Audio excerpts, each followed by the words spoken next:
अब हम स्टार्ट करेंगे BCom second year cost accounting का यूनिट नंबर 3, जिसका नाम है यूनिट कॉस्टिंग, यूनिट या प्रोडक्शन अकाउंट। दोस्तों, अगर आपको इस चैप्टर को अच्छे से समझना है तो आपको कुछ कुछ थ्योरी आनी चाहिए, लाइक वेरिएबल कॉस्ट क्या होता है, फिक्स्ड कॉस्ट क्या होता है, सेमी वेरिएबल कॉस्ट क्या होता है, कॉस्ट शीट क्या होती है, कॉस्ट शीट के अंदर के जो एलिमेंट्स होते हैं उनको समझना पड़ेगा, लाइक प्राइम कॉस्ट क्या होता है, फैक्ट्री ओवरहेड क्या होता है ना। वैसे ही सेलिंग एंड डिस्ट्रीब्यूशन ओवरहेड क्या होता है, ऑफिस एंड एडमिनिस्ट्रेशन ओवरहेड क्या होता है। तभी आप इस क्वेश्चन को, इस चैप्टर को पूरे अच्छे से कर पाएंगे और अच्छे से समझ पाएंगे। तो मैं आपके लिए पूरा थोड़ी मेहनत किया हूँ, पूरे जितनी भी समराइज चीज़ें थी जो इंपॉर्टेंट है आपके क्वेश्चन करने के पॉइंट ऑफ व्यू से उसको निकाला हूँ, मैं आपको समझाता हूँ। उसको अच्छे से आप समझ लेंगे ना तो कॉस्ट शीट आपके लिए एकदम आसान हो जाएगी। तो खामखा आप परेशान होते रहेंगे और बहुत ज़्यादा टाइम वेस्ट करते रहेंगे। तो मैं आपको तुरंत से आपको समझा देता हूँ। और हाँ, ये खाली कॉस्ट शीट के लिए नहीं है, ये आपके एग्जाम में कई सारे क्वेश्चन भी आएंगे ना, लाइक कॉस्ट शीट का क्वेश्चन आ गया कॉस्ट शीट के बारे में, तो आप इन सब चीज़ों को लिख सकते हो विथ एग्जाम्पल। कॉस्ट शीट का फॉर्मेट बना सकते हो विथ एग्जाम्पल। मतलब कि आप समझो कि थ्योरी भी है और प्रैक्टिकल भी है, थ्योरी भी है और प्रैक्टिकल भी है। अब कॉस्ट की अच्छी खासी नॉलेज हो जाएगी आपको इस वीडियो में, ठीक है, अच्छी खासी नॉलेज हो जाएगी, है ना, ताकि आप किसी भी तरह क्वेश्चन आए तो आप लिख पाए। ठीक, चलो देखते हो। मैं हो जाता थोड़ा सा छोटा। क्या लिखा है, सबसे पहले हम समझेंगे वेरिएबल कॉस्ट के बारे में, है ना। फिर आगे समझेंगे हम लोग वेरिएबल कॉस्ट के बारे में, ये समझे अपन वेरिएबल कॉस्ट। उसके बाद हम समझेंगे फिक्स कॉस्ट के बारे में, ये फिक्स कॉस्ट, ठीक है, वेरिएबल कॉस्ट के बारे में, फिक्स कॉस्ट के बारे में। उसके बाद सेमी वेरिएबल कॉस्ट के बारे में। फिर नीचे हमारे पास यहाँ पर है, यहाँ पर हमारे पास में पूरा कॉस्ट शीट का फॉर्मेट है अपने पास, ठीक है। उसके बाद यहाँ पे हर चीज का एग्जाम्पल लिखा हुआ हो, तो इसलिए अपनी स्टार्ट करते फटाफट। पहले क्या लिखा, देखो वेरिएबल कॉस्ट मतलब क्या होता है। Variable cost means that cost that changes with the level of production और सेल। जैसे कि एग्जांपल के लिए एक शर्ट अगर बनाना है, एक शर्ट बनाना है, इसमें मान लो 2 मीटर का क्या लगता है, कपड़ा लगता है। कितना मीटर का, 2 मीटर कपड़ा लगता है। 2 शर्ट बनाना होगा तो 4 मीटर कपड़ा, 3 शर्ट बनाना होगा तो 6 मीटर कपड़ा। तो ज्यादा कपड़ा तो ज्यादा कॉस्ट। वैसे ही मैं लेबर एक शर्ट बनाने का लेता है 500, 2 शर्ट बनाने का क्या लेता है 1000, 3 शर्ट बनाने का कितना लेगा 1500। इसको क्या बोलेंगे, वेरिएबल कॉस्ट। क्या बोलेंगे, वेरिएबल कॉस्ट, जो प्रोडक्शन के बढ़ने से बढ़ेगी, प्रोडक्शन के कम होने से कम होगी। क्लियर, अच्छे से समझ आया ना। जैसे एक पेन की कॉस्ट कितनी है 10 रुपए, 2 पेन की कॉस्ट 20 रुपए, 3 पेन की कॉस्ट 30 रुपए। क्लियर है। एक्चुअली आपको सब चीजें मालूम है, खाली मैं आपको बता रहा हूँ कि आपको मालूम है। बोलेंगे सर तो मेरे को मालूम है कि एक पेन का 10 रुपए, 2 पेन का 20 रुपए, क्या बता रहे हो, तो सही तो है वेरिएबल कॉस्ट। तो हाँ, variable cost means cost that changes with level of production और सेल्स। सेल्स मींस क्या होता है, ज्यादा सेल करोगे तो ज्यादा परचेस करना पड़ेगा, तो जितना ज्यादा परचेस करोगे उतनी ज्यादा वेरिएबल कॉस्ट लगेगी। लाइक मान लो आप कपड़ा बेचते हो, तो एक शर्ट खरीद के लेकर आए 500 का, 2 शर्ट खरीद के लेकर आओगे 1000 में, 3 शर्ट 1500 में, ऐसा। फिर लिखा था सिंपल एक्सप्लेनेशन, क्या लिखा हुआ है, if you produce more cost increase. ज्यादा प्रोडक्शन करोगे ज्यादा कॉस्ट लगेगी, कम प्रोडक्शन करोगे कम कॉस्ट लगेगी। इफ प्रोडक्शन कुछ नहीं करोगे तो कॉस्ट क्या हो जाएगी, zero.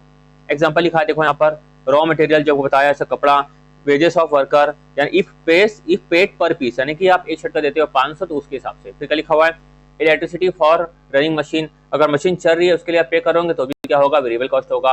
Packing cost per product, कि पर प्रोडक्ट के हिसाब से क्या लगती है, पैकिंग कॉस्ट लगती है, वो भी क्या होगा, वेरिएबल होगा। In short variable cost depend on how much you produce और सेल। क्लियर हो गया, आसान है ना एकदम। आप अच्छे से समझना, आसानी से, है ना, स्लो में समझना आप, ठीक है। तो समझ में आया ना। फिलहाल एग्जाम्पल क्या होगा, वेरिएबल कॉस्ट, यानी मैं क्या बोल सकता हूँ यहाँ पर, डायरेक्ट मटेरियल इंपॉर्टेंट है ना, ये जो लिखा इंपॉर्टेंट है। डायरेक्ट मटेरियल यानी कि डायरेक्टली इन्वॉल्व है इस शर्ट के साथ। डायरेक्ट लेबर डायरेक्टली इन्वॉल्व है इस शर्ट के साथ, है ना। और एक एक्सपेंस होता है डायरेक्ट एक्सपेंस, मतलब क्या होता है, मान लो कि मैं शर्ट को बना रहा हूँ तो मैं किसी कंपनी का नाम यूज कर रहा हूँ, कंपनी बोलती है मेरा नाम यूज कर लो, पर एक काम करना, एक शर्ट बेचोगे या एक शर्ट प्रोडक्शन करोगे तो उसके पीछे मेरे को दे देना 100 रुपए, उसको बोलेंगे डायरेक्ट एक्सपेंस। क्लियर है। तो ये 3 एग्जाम्पल मेनली ज्यादा इंपॉर्टेंट है, direct material, direct labour, direct expense.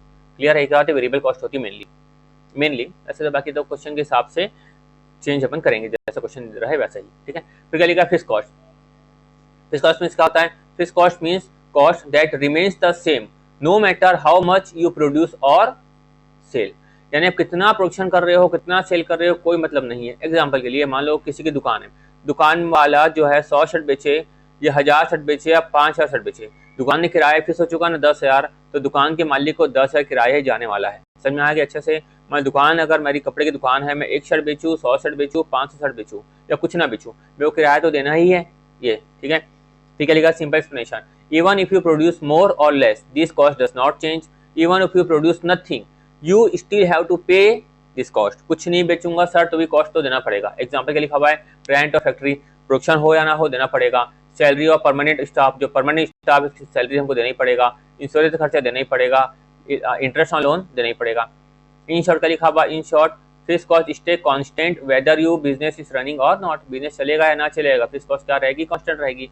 Semi variable cost फिलहाल यहाँ पे इंपॉर्टेंट है, क्या लिखा देखो, semi variable cost also called miss cost. Miss cost क्यों बोलते हैं मालूम है, क्योंकि सेमी वेरिएबल कॉस्ट में दोनों का एलिमेंट होता है, फिक्स कॉस्ट भी होती है, वेरिएबल कॉस्ट, दोनों कॉस्ट क्या होती है, शामिल होती है, आपने इकोनॉमिक्स में भी पढ़ा होगा, ठीक है। Is a cost that has both fixed and variable part. Simple explanation क्या लिखा हुआ है, और fix part stay the same every month, fix part क्या रहेगा, हर मंथ क्या रहेगा, सेम, फिक्स पार्ट क्या रहेगा, एवरी मंथ सेम, लेकिन वेरिएबल पार्ट क्या होगा, चेंज होगा, कैसे चेंज होगा, बेस्ड ऑन प्रोडक्शन या यूसेज, सिंपल। तो फिक्स कॉस्ट क्या रहता है, सेम, देखो इसमें दोनों चीज शामिल है, फिक्स कॉस्ट क्या रहेगा, हर महीने या हर साल सेम रहेगा, वेरिएबल कॉस्ट क्या होगा, प्रोडक्शन के हिसाब से चेंज होगी, ठीक है। फिर क्या लिखा है, सिंपल एक्सप्लेनेशन, ये सॉरी हो चुका है, एग्जांपल क्या लिखा है, इलेक्ट्रिसिटी बिल, देखो कितना अच्छा एग्जांपल दिया हुआ है, बेसिक चार्ज, आपको बेसिक चार्ज तो इलेक्ट्रिसिटी बिल का लगता ही है, और उस यूनिट के ऊपर आप यूज करोगे ज्यादा तो वो क्या लगेगा, वेरिएबल कॉस्ट लगेगा। तो बेसिक चार्ज क्या होता है, फिक्स, लाइक गवर्नमेंट ने कहा भी 100 रुपये तो आपको देना ही है, अब उसके ऊपर आप ज्यादा यूज करोगे, ज्यादा कंजम्पशन करोगे तो उतना आपको लगेगा। वैसे क्या लिखा है, sales person salary, fix salary तो मिलेगी ही, प्लस क्या मिलेगा, कमीशन मिलेगा, ऐसा। अच्छा, कई जगह ऐसा होता है कि भाई सेल्स पर्सन है तो 10,000 तो भाई देखो सैलरी देंगे, प्लस तो जितनी सेल करता है, मान ले तूने बेचा 1 लाख का सामान बेचा, तो 1 लाख का तुमको देंगे 2%, फिर तुमको 2,000 और दिया जाएगा, कितना दिया जाएगा, टोटल 12,000 दिया जाएगा, ऐसा। फिर क्या लिखा है, फोन बिल, पहले चलता था लैंडलाइन, तो क्या होता था, मंथली रेंट फिक्स होता था, एक्स्ट्रा चार्ज कब लग, मान मंथली रेंट कितना, 200, आप फोन में ज्यादा बात करोगे तो आपको एक्स्ट्रा चार्ज लगेगा, मान लो 500 लग गया, टोटल कितना हो गया, 700, ऐसा। In short semi variable cost have a minimum fix cost but they increase when usage or production increase. The formula for semi variable cost also known as miss cost. मतलब क्या लिखा है, ये जो है ना, ये इतना ही समझो, semi variable cost also known as fix cost, इसको फॉर्मूला बताऊंगा, डोंट वरी। फिर क्या लिखा है, एक्सप्लेनेशन, फिक्स कॉस्ट क्या होती है मालूम है, वेरिएबल कॉस्ट क्या मालूम क्या होती है, इसका मतलब नहीं है, आपको मैं यहाँ समझाता हूँ, ये ध्यान से समझना। If a company had a fix cost, अगर कंपनी की फिक्स कॉस्ट कितनी है, 5,000, वेरिएबल कॉस्ट कितनी है, 10 rupees per unit, then for 100 unit, तो 1,000 यूनिट होगी, तो टोटल कॉस्ट कितनी हो जाएगी, 5,000। देखो वेरिएबल कॉस्ट मतलब क्या होता है, वेरिएबल कॉस्ट मतलब क्या होता है, fix cost plus variable cost. Fix cost कितनी क्वेश्चन में लिखा हुआ है, 5,000, कितनी लिखा हुआ है, 5,000। लेकिन बात करें वेरिएबल कॉस्ट की, तो वेरिएबल कॉस्ट कैसा होता है, प्रोडक्शन के बढ़ने से बढ़ता है, प्रोडक्शन के कम होने से कम होता है। तो वेरिएबल कॉस्ट कितनी आ जाएगी, यहाँ पर मैं करके दिखाता हूँ, सेमी वेरिएबल कॉस्ट क्या होगा, fix cost plus variable cost. तो फिक्स कॉस्ट यहाँ पे कितनी आ जाएगी, 5,000, वेरिएबल कॉस्ट कितनी आ जाएगी, 100 यूनिट बनाया इंटू 10, कितना आ गया टोटल 6,000, जैसा आया 5,000 प्लस ये 1,000। अब सपोज मान लो मैं बनाता हूँ 200 यूनिट, कितनी बनाता हूँ 200 यूनिट, तो 5,000 तो फिक्स रहेगा, 200 यूनिट बनाता हूँ मान लो, तो 5,000 तो फिक्स रहेगा, प्लस क्या हो जाएगा यहाँ पर 200 यूनिट, या तो 100 यूनिट बना रहा था, यहाँ बनाऊंगा 200 यूनिट इंटू 10, तो कितना आ जाएगा, 5,000 तो फिक्स रहेगा, 5,000 प्लस 2,000 कितना हो गया, 7,000। क्लियर अच्छे से। अब मैं आपको थोड़ा सा फॉर्मूले के थ्रू कुछ चीजें प्रूफ करता हूँ, ध्यान से देना, ध्यान सुनना है ना एकदम।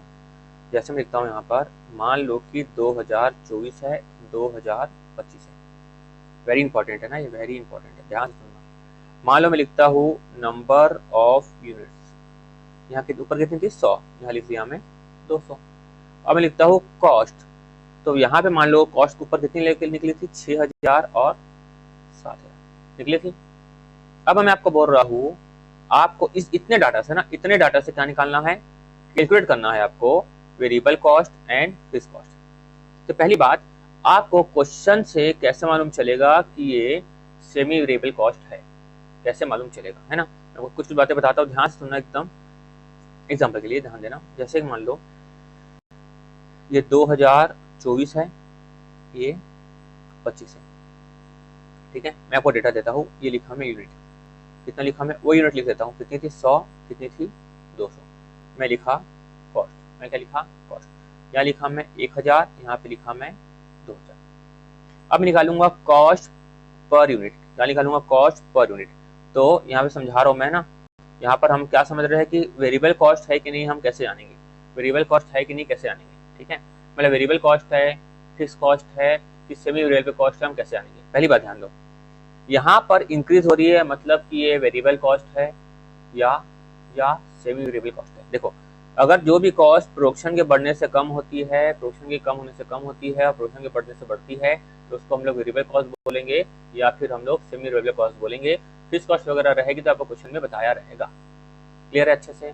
अब देखो इसकी कॉस्ट पर यूनिट कितनी आ रही है, 1000 बट्टे में किया 100, कितनी आई यहाँ पर 10, और यहाँ पे कितना किया मैं 2000 बट्टे 200, 2000 बट्टे 200 कितना आया 10। मतलब वेरिएबल कॉस्ट हर केस में क्या रहेगी सेम, वेरिएबल कॉस्ट हर केस में क्या रहेगी सेम, मतलब पर यूनिट, मेरा मतलब है पर यूनिट कॉस्ट क्या रहेगी सेम। तो पर यूनिट यहाँ भी कितना था 10, ऊपर प्रूफ भी किया मैं, यहाँ कितना, यहाँ भी कितना हो जाएगा 10, ठीक है। लेकिन सपोज मान लो फिक्स कॉस्ट होती, मान लो कोई कॉस्ट यहाँ भी लिखा हुआ है, ये भी लिखा है 5000 और यहाँ भी लिखा है 5000, इसको दोनों साल में सेम है तो उसको हम लोग क्या बोलेंगे फिक्स कॉस्ट। क्लियर है? तो वेरिएबल कॉस्ट को हमको समझने के लिए क्या देखना है कि पर यूनिट कॉस्ट हमेशा क्या रहेगी सेम, पर यूनिट कॉस्ट हमेशा क्या रहेगी सेम, पर यूनिट कॉस्ट हमेशा क्या रहेगी सेम। तो 100 यूनिट बना रहे थे तो भी कॉस्ट कितनी थी 10, अब कुछ चेंज होगा तो क्वेश्चन में दिया रहेगा, डोंट वरी, है ना। तो 100 यूनिट बना रहे थे तो कॉस्ट कितनी थी 1 यूनिट की 10, 10 इंटू 100 कितना हुआ 1000, 200 यूनिट बनाए तो कितनी होगी कॉस्ट 2000, मतलब प्रोडक्शन के बढ़ने से बढ़ेगी, प्रोडक्शन कम होने से कम होगी। क्लियर है? फिक्स कॉस्ट क्या रहेगी हमेशा सेम रहेगी। यहाँ तक क्लियर हुआ? अब यहाँ क्वेश्चन मान लो दिया हुआ है, अब आपको क्वेश्चन दिया हुआ है, मैं इसको थोड़ा सा इरेज कर लेता हूँ, आपको नोट करना तो आप नोट कर लेना, ठीक है। ये बहुत अच्छी, ये सब इंपॉर्टेंट चीजें है ना, एग्जाम के लिए वेरी वेरी इंपॉर्टेंट है, ताकि आप कुछ भी प्रॉब्लम ना इन सब चीजों को अगर समझ लोगे तो मतलब क्वालिटी वाला आंसर लिख पाऊंगे ना, क्वालिटी वाला है कि नहीं। अब देखो, अब देखना कि यहाँ पर हम कैसे पहचाने कि यहाँ पर ये कौन सी कॉस्ट है, पहले तो मालूम चलना पड़ेगा कौन सी कॉस्ट है ना। मैं आपको क्या निकालने बोल रहा हूँ, कैलकुलेट करने बोल रहा हूँ variable cost and fix cost. तो आप ऐसा मत कर देना फिर कॉस्ट पर यूनिट निकाल दूं, तो पहले देखो कॉस्ट पर यूनिट कितनी निकल रही है, कॉस्ट पर यूनिट कितनी निकल रही है। जैसे कि मैं क्या किया, कॉस्ट पर यूनिट के लिए 6000 बट्टे किया मैं 100, यहाँ क्या किया मैं 7000 डिवाइडेड बाई किया मैं 200, तो 6000 बाय 100 किया तो कितना आया यहाँ पर, ये 0 0 कैंसिल, कितना आया 60, यहाँ पे कितना आया 70। तो ये तो समझ में आ गया कि भाई ये वेरिएबल कॉस्ट नहीं है, ये वेरिएबल कॉस्ट नहीं, वेरिएबल कॉस्ट होती तो यहाँ भी 60 आता, यहाँ पर भी 60 आता, है ना। मतलब वेरिएबल कॉस्ट तो नहीं है, प्रूफ किया मैं अभी अभी, और फिक्स कॉस्ट भी नहीं है, फिक्स कॉस्ट होती तो यहाँ 6 तो यहाँ पर भी कितनी होती 6, है ना। क्वेश्चन में जो दिया वो साइड में कर दे, मैं सब बात को साइलेंट मान रहा हूँ। क्लियर है यहाँ तक? तो ये कौन सी कॉस्ट है, सेमी वेरिएबल कॉस्ट है। तो सेमी वेरिएबल कॉस्ट मतलब हम लोग क्या सीखे थे, हम लोग variable cost plus fix cost ये सीखे थे हम लोग। तो अब सेमी वेरिएबल कॉस्ट में हमको वेरिएबल कॉस्ट निकालना है, फिक्स कॉस्ट निकालना है, उसके लिए हमारे पास होना चाहिए फॉर्मूला। तो हम इस केस में हम लोग वेरिएबल कॉस्ट पर यूनिट कैसे निकालेंगे मालूम है, हम वेरिएबल कॉस्ट पर यूनिट कैसे निकालेंगे, इसका फॉर्मूला है change in cost by change in unit. तो चेंज इन कॉस्ट कितना हो रहा है यहाँ पर चेंज इन कॉस्ट कितना हो रहा है, 6000 से कॉस्ट कितनी हो गई 7000, तो चेंज इन कॉस्ट कितना हो रहा है 7000 माइनस 6000, ये हो गया चेंज इन कॉस्ट। और चेंज इन यूनिट वो एक 100 से कितनी हो गई 200, कितनी हो गई यहाँ पर 200 माइनस 100 कितना हो गया 1000 बाय 100। अपने आप देखो प्रूफ हो गया, 10 रुपीज क्या हो गया वेरिएबल कॉस्ट। समझ में आया? वेरिएबल कॉस्ट अभी भी मैं पूरा एग्जाम्पल दिया है ना, उसको नोट करते हुए चलना, एक एक चीजों को, नहीं भूल गए होंगे तो पीछे जाके वापस समझ लो। तो वेरिएबल कॉस्ट अब मैं देखो, आप यहाँ पर 100 यूनिट के लिए निकालो या 200 यूनिट के लिए निकालो, आंसर सेम आएगा। जैसे मान लो मैं 100 यूनिट मान के चल रहा हूँ फिलहाल, है ना, तो टोटल कॉस्ट कितनी थी 100 यूनिट की 6000, मैं बात कर रहा हूँ 100 यूनिट की, है ना, कितनी थी 6000, मैं लिखते हैं यहाँ पर 6000, ठीक है। तो वेरिएबल कॉस्ट कितनी हो गई यहाँ पर 1 यूनिट का 10, 100 यूनिट का कितना हो गया दोस्तों यहाँ पर 1000, और फिक्स कॉस्ट क्या आ गया अपने आप बैलेंसिंग फिगर कितना आ गया यहाँ पर 5000 प्लस 1000 कितना हो गया 6000, ऐसा। अब मैं देखो मैं 200 यूनिट का भी करके दिखाता हूँ। सपोज मान लो यहाँ पे 200 यूनिट थी, है ना, सपोज नहीं थी, सेमी वेरिएबल कॉस्ट मतलब variable cost plus fix cost. हमने अभी वेरिएबल कॉस्ट निकाला, ये मैं बात कर रहा हूँ 200 यूनिट की, है ना, कितनी यूनिट की 200 यूनिट की। तो वेरिएबल कॉस्ट कितना निकाला हमने 10 into 200 unit, 10 rupees into 200 unit कितना हो गया यहाँ पे 2000, है ना। और यहाँ पर 200 यूनिट की जो फिक्स कॉस्ट थी, है ना, यहाँ पर ये 200 यूनिट को मैं यहाँ लिख देता हूँ 200 यूनिट, तो इसकी कॉस्ट कितनी थी, टोटल कितनी कॉस्ट थी यहाँ पर 7000, total variable cost semi variable cost कितनी थी 7000 में लिख दिया 7000। तो यहाँ पर प्लस 5000 का क्या आ गया यहाँ पर बैलेंस, क्या आ गया यहाँ पर बैलेंस। ये आई होप आपको अच्छे से क्लियर हुआ होगा, है ना।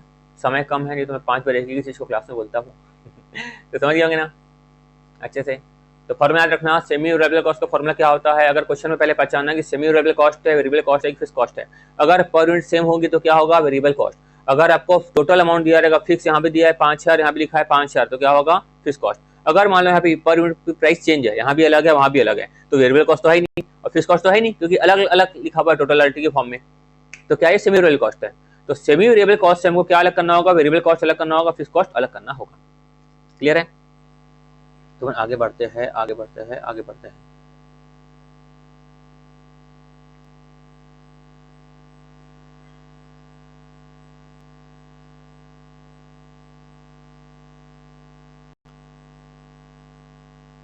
मैं इरेज करके वीडियो चालू करता हूँ, है ना।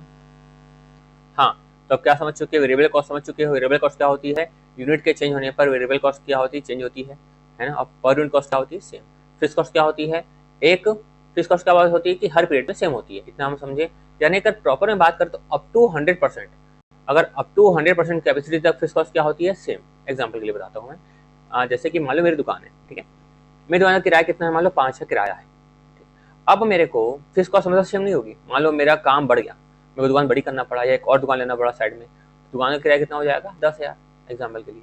तो 100% कैपेसिटी तक फिक्स कॉस्ट क्या होती है, सेम होती है। इसका एक्चुअल एक और इसका जो हम लोग डेफिनेशन ये भी बोल सकते हैं कि फिक्स कॉस्ट में क्या होता है, तो अप टू 100% तक क्या होती है, सेम। उसके ऊपर क्या होती है, जस्ट डबल। फिक्स कॉस्ट का नेचर होता है ना, अप टू 100% तक क्या होगी, फिक्स कॉस्ट सेम। अगर 100% से ऊपर 101% भी हुआ तो फिक्स कॉस्ट क्या हो जाएगी, डबल। जैसे मान लो कोई कारखाना में प्रोडक्शन होता है ना, तो कोई मशीन है, उसकी प्रोडक्शन कैपेसिटी कितनी है, 10,000, वो साल भर में 10,000 यूनिट प्रोड्यूस कर सकती है। अब सपोज मान लो 10,000 के ऊपर एक यूनिट प्रोड्यूस करना होगा ना, तो एक और मशीन लाना पड़ेगा, तो एक यूनिट बनाने के लिए एक और पूरी मशीन लाना पड़ेगा, तो फिक्स कॉस्ट क्या हो जाएगी, जस्ट डबल। ऐसा क्लियर है। चलो, cost sheet format very very important, इसके बिना हमारा कोई क्वेश्चन नहीं बनेगा, है ना। और जो ऊपर समझा है वो भी बहुत इंपॉर्टेंट है ना, क्योंकि देखो कॉस्ट शीट का खाली फॉर्मेट के बेस पर आपको क्वेश्चन पूछना होता है ना, तो फिर वो बोल देता है कॉस्ट शीट ही बना लो, तो कॉस्ट शीट क्वेश्चन को थोड़ा घुमा फिरा कर देगा, तो आपको ऊपर वाली बातों को आना चाहिए। और थ्योरी पूछता है तो एग्जाम लिखते ना कॉस्ट शीट का फॉर्मेट। देखो सबसे पहले क्या होता है दोस्तों, देखो यहाँ पर डायरेक्ट मटेरियल, डायरेक्ट वेजेस और डायरेक्ट एक्सपेंस, इसको मिलाकर आती है हमारी प्राइम कॉस्ट। प्राइम कॉस्ट मतलब क्या होता है, डायरेक्ट मटेरियल, डायरेक्ट वेजेस और डायरेक्ट एक्सपेंस, इसको मिला के क्या आ गई हमारी दोस्तों, प्राइम कॉस्ट। क्या आ गई हमारी प्राइम कॉस्ट। इसको हम लोग और क्या बोल सकते हैं, डायरेक्ट कॉस्ट, लेकिन एग्जाम में या कॉस्टिंग में मेन वर्ड यूज किया रहता है प्राइम कॉस्ट। उसके बाद हम लोग क्या करते हैं, प्राइम कॉस्ट में लोग ऐड करते हैं। क्या ऐड करते हैं, मैं जैसे लिख रहा हूँ वैसे लिखो आप, मैं जैसे लिख रहा हूँ वैसे लिखो। उसमें लोग ऐड करते हैं factory overhead. Sir factory overhead क्या होता है, उसका एग्जाम्पल आपको नीचे मिल जाएगा, फिर समझो क्या करेंगे, फैक्ट्री ओवरहेड मतलब फैक्ट्री का खर्चा, क्या समझो, फैक्ट्री का खर्चा। क्लियर है। यानी जो भी देखो ओवरहेड मतलब क्या होता है, इनडायरेक्ट खर्चा। ओवरहेड मतलब क्या होता है, इनडायरेक्ट खर्चा। Direct material, direct wages, direct expense, वो क्या है डायरेक्ट। ओवरहेड क्या होता है, इनडायरेक्ट। तो फैक्ट्री ओवरहेड को क्या करेंगे, जो भी इनडायरेक्ट खर्चे फैक्ट्री के उसको क्या करेंगे हम लोग ऐड करेंगे, फैक्ट्री के जो भी इनडायरेक्ट खर्चे उसको क्या करेंगे ऐड करेंगे। तो फैक्ट्री ओवरहेड को ऐड करने के बाद क्या आएगा हमारा, फैक्ट्री कॉस्ट। क्या आएगा हमारा, फैक्ट्री कॉस्ट। क्लियर है यहाँ तक। उसके बाद ये लिखा मैं direct material, direct labour, direct expense, आया प्राइम कॉस्ट, जो है फैक्ट्री ओवरहेड, तो क्या आया मेरा फैक्ट्री कॉस्ट, जो आया फैक्ट्री कॉस्ट। फिर मैं उसमें ऐड क्या करूंगा, मैं office and administration expense, office and administration expense, क्योंकि फैक्ट्री के अलावा ऑफिस का खर्चा भी लगेगा, उसको मैं यहाँ पे ऐड करूंगा। तो क्या आएगा मेरा कॉस्ट ऑफ प्रोडक्शन। क्या आएगा, कॉस्ट ऑफ प्रोडक्शन। दोस्तों मैंने इसका वीडियो, डिटेल्ड वाला वीडियो अपलोड कर दिया है, मैं उसके लिंक डिस्क्रिप्शन में दे दूंगा। उसको आपको डिटेल में समझना हो कॉस्ट शीट को, एकदम टाइम लेकर एकदम अच्छे से रट्टोलॉजी करना हो, तो आप उस वीडियो को देख लीजिए, ठीक है।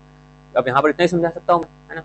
तो फिलहाल इतना समझेंगे तो आप क्वेश्चन तो बन जाएगा, नो प्रॉब्लम। कई लोग को होता है ना एकदम डिटेल में समझना, इन डेप्थ समझना है, तो वो भी आप समझ सकते हो फिलहाल। लेकिन मैं यहाँ पे कॉस्ट शीट को फॉर्मूला को याद भी करा दूंगा, डोंट वरी। ये आ गया कॉस्ट ऑफ प्रोडक्शन। फिर हम ऐड क्या करेंगे अपन यहाँ पर, सेलिंग एंड डिस्ट्रीब्यूशन एक्सपेंस, ये selling and distribution overhead, selling and distribution overhead, ठीक है। उसको ऐड करने के बाद क्या आएगा हमारा दोस्तों, आएगा हमारा कॉस्ट ऑफ सेल्स। क्या आएगा, कॉस्ट ऑफ सेल्स। उसमें हम लोग लास्ट में क्या करेंगे, प्रॉफिट को ऐड करेंगे। क्या ऐड करेंगे हम लोग, प्रॉफिट। तो प्रॉफिट को ऐड करने के बाद क्या आएगी हमारी सेलिंग प्राइस। क्या आएगी हमारी सेलिंग प्राइस, क्या आएगी सेलिंग प्राइस। क्लियर अच्छे से। अब देखो करके दिखाता हूँ आपस में, बिना देखे करके दिखाऊंगा ना, आपको अच्छे समझ में आएगा। ये डायरेक्ट मटेरियल, मैं बता रहा हूँ कॉस्ट शीट के बारे में, जिसके बारे में कॉस्ट शीट के बारे में, direct material, direct labour, direct expense. क्या आया हमारा, प्राइम कॉस्ट। क्या बोलेंगे उसको, अच्छे से लिख के दिखाता हूँ, क्या हड़बड़ी, थोड़ा सा अच्छे लिख देता हूँ। ये अपन बना रहे कॉस्ट शीट। सबसे पहले डायरेक्ट मटेरियल ऐड करेंगे हम लोग, डायरेक्ट लेबर, फिर ऐड करेंगे हम लोग डायरेक्ट एक्सपेंस। तीनों को ऐड कर देंगे हम लोग। तीनों को ऐड करने के बाद हमारे पास आएगा प्राइम कॉस्ट। क्या आएगा हमारे सामने? Prime cost. क्या है हमारा? Prime cost. फिर हम ऐड क्या करेंगे दोस्तों? हम लोग ऐड करेंगे हम लोग यहाँ पर फैक्ट्री ओवरहेड। क्या ऐड करेंगे? Factory overhead. इसको ऐड करने के बाद हमारे पास क्या आएगा दोस्तों? Factory cost. क्या आएगा? Factory cost. फिर हम ऐड करेंगे हम लोग ऑफिस एंड एडमिनिस्ट्रेशन एक्सपेंस। तो हमारा क्या आएगा? Cost of production. क्लियर है? Cost of production.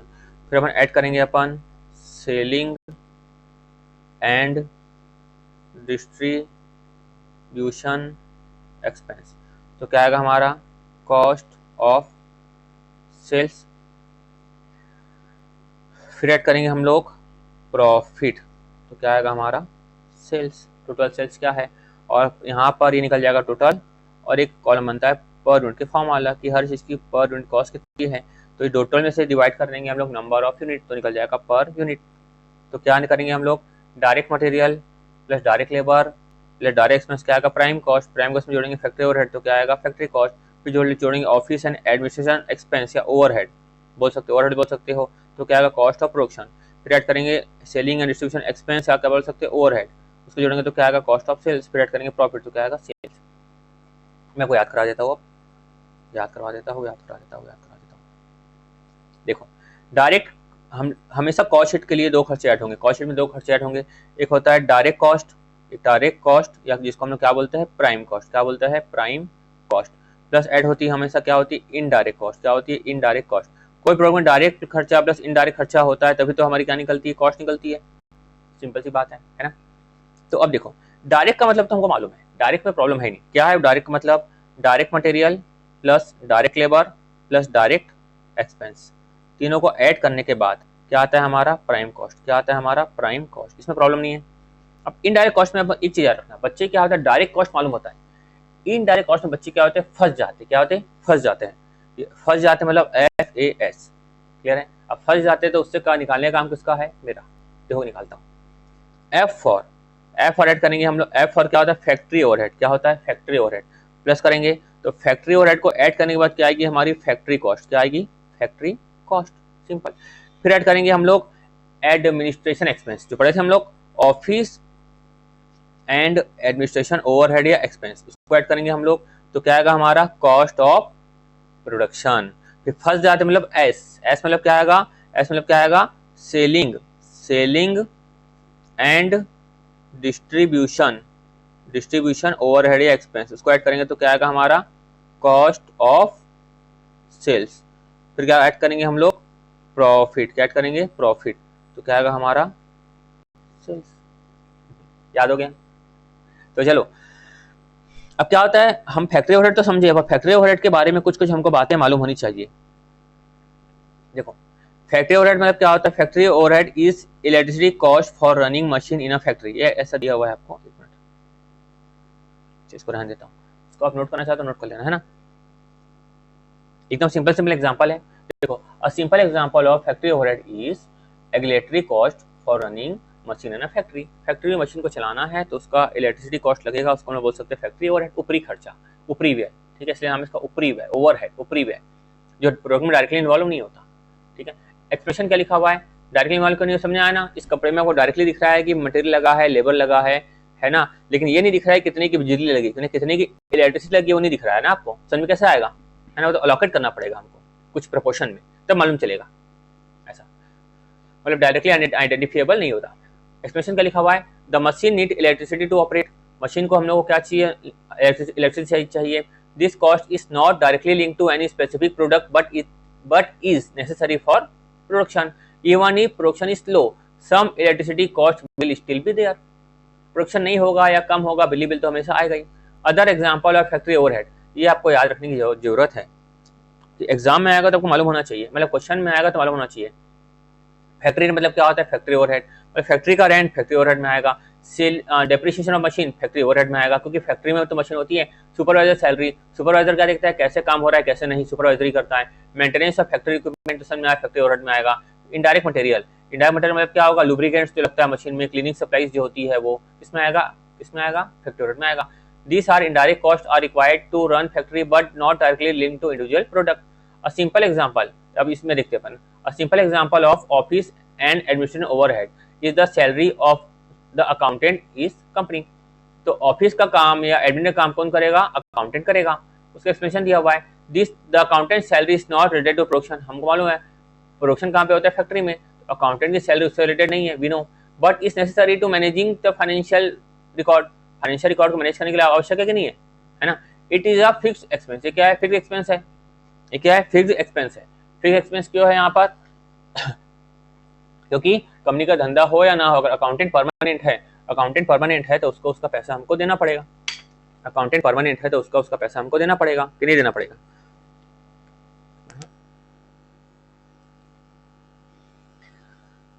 उसका क्या लिखा हुआ है, other example of, other example क्या क्या लिखा हुआ है, ऑफिस का रेंट, ऑफिस का बिजली का बिल, है ना, ऑफिस के supply like paper, ink, stationery, salary of administrative staff and HR, receptionist, manager, telephone, internet expense. This cost help run the business operation smoothly but are not directly related to manufacturing or selling product.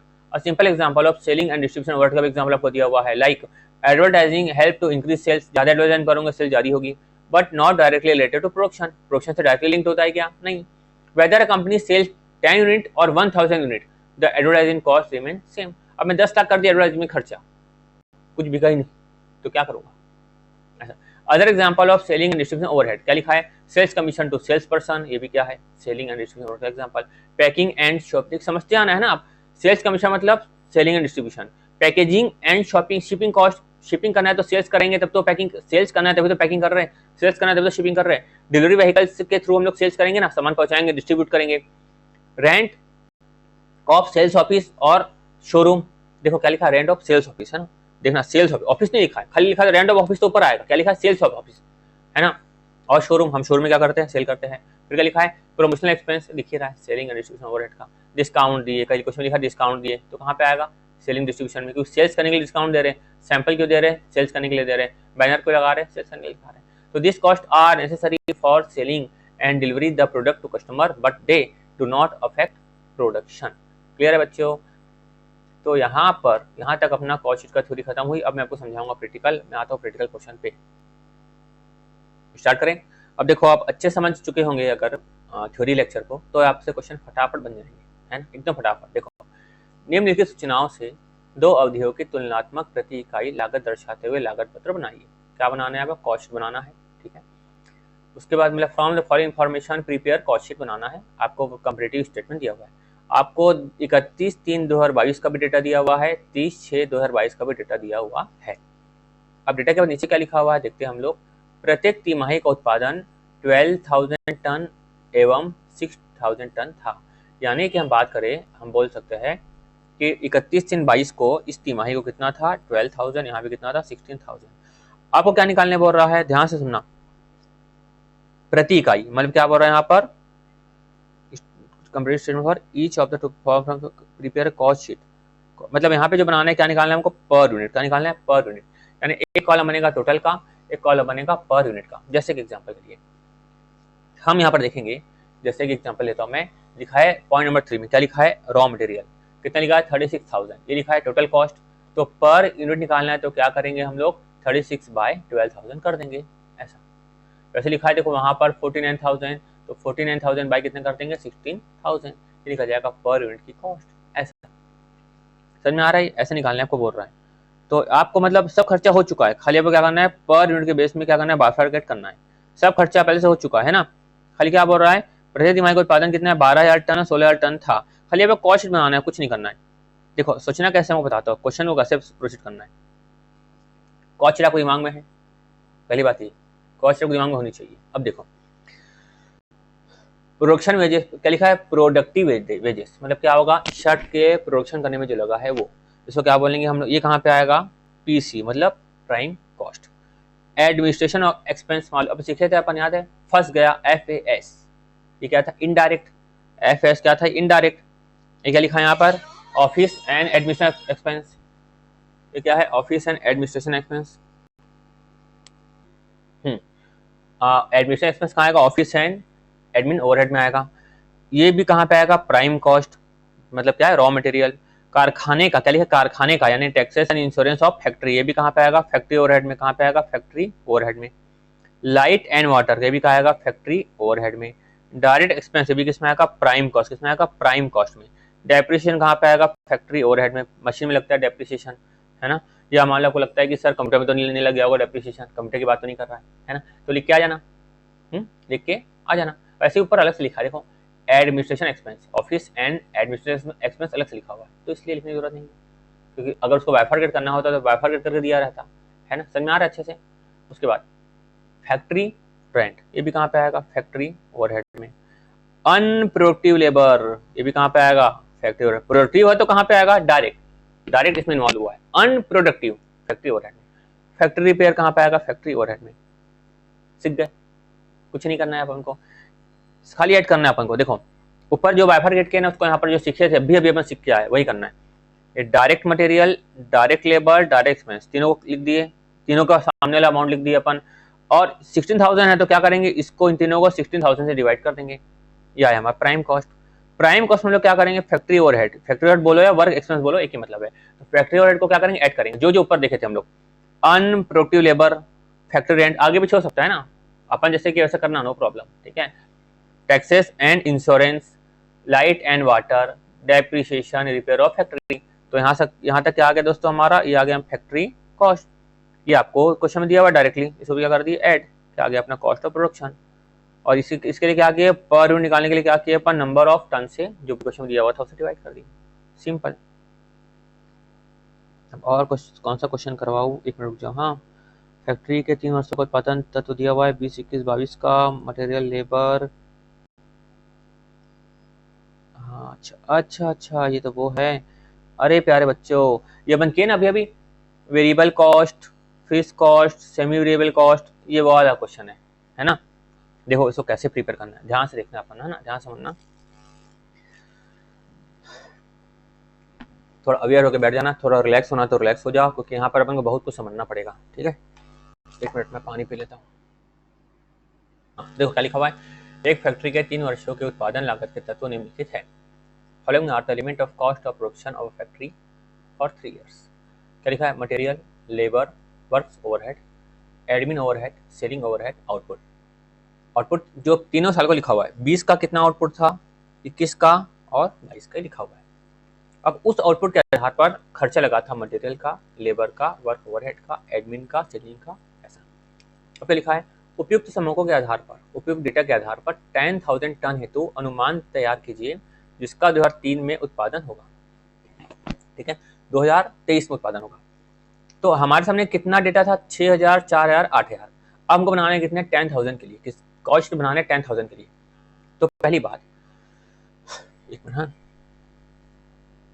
हाँ, तो पहली बात यह है कि आपको ऐसा नहीं कर लेना आग बंद करके कि 90,000 के लिए ऐसा, ना बताता हूँ, ये मान लो 10,000 के लिए बना रहे हो आप डेटा, ठीक है, मान लो खर्चा है मटेरियल का, तो ऐसा मत कर लेना मेरे भाई कि 90,000 रुपए लगता है 6,000 टन के लिए, तो 10,000 टन के लिए कितना है, तो अपन ऐसा करते हैं ना अपन, यानी कि 90,000 बाय 6,000, तो 90,000 रुपीज बाय 6,000 यूनिट, यानी एक यूनिट में लगता है इतना मटेरियल, तो 10,000 में कितना मटेरियल है। तो आपको देखना क्या है, पहली बात कि ये जो कॉस्ट है ये वेरिएबल है, फिक्स्ड है कि सेमी वेरिएबल है।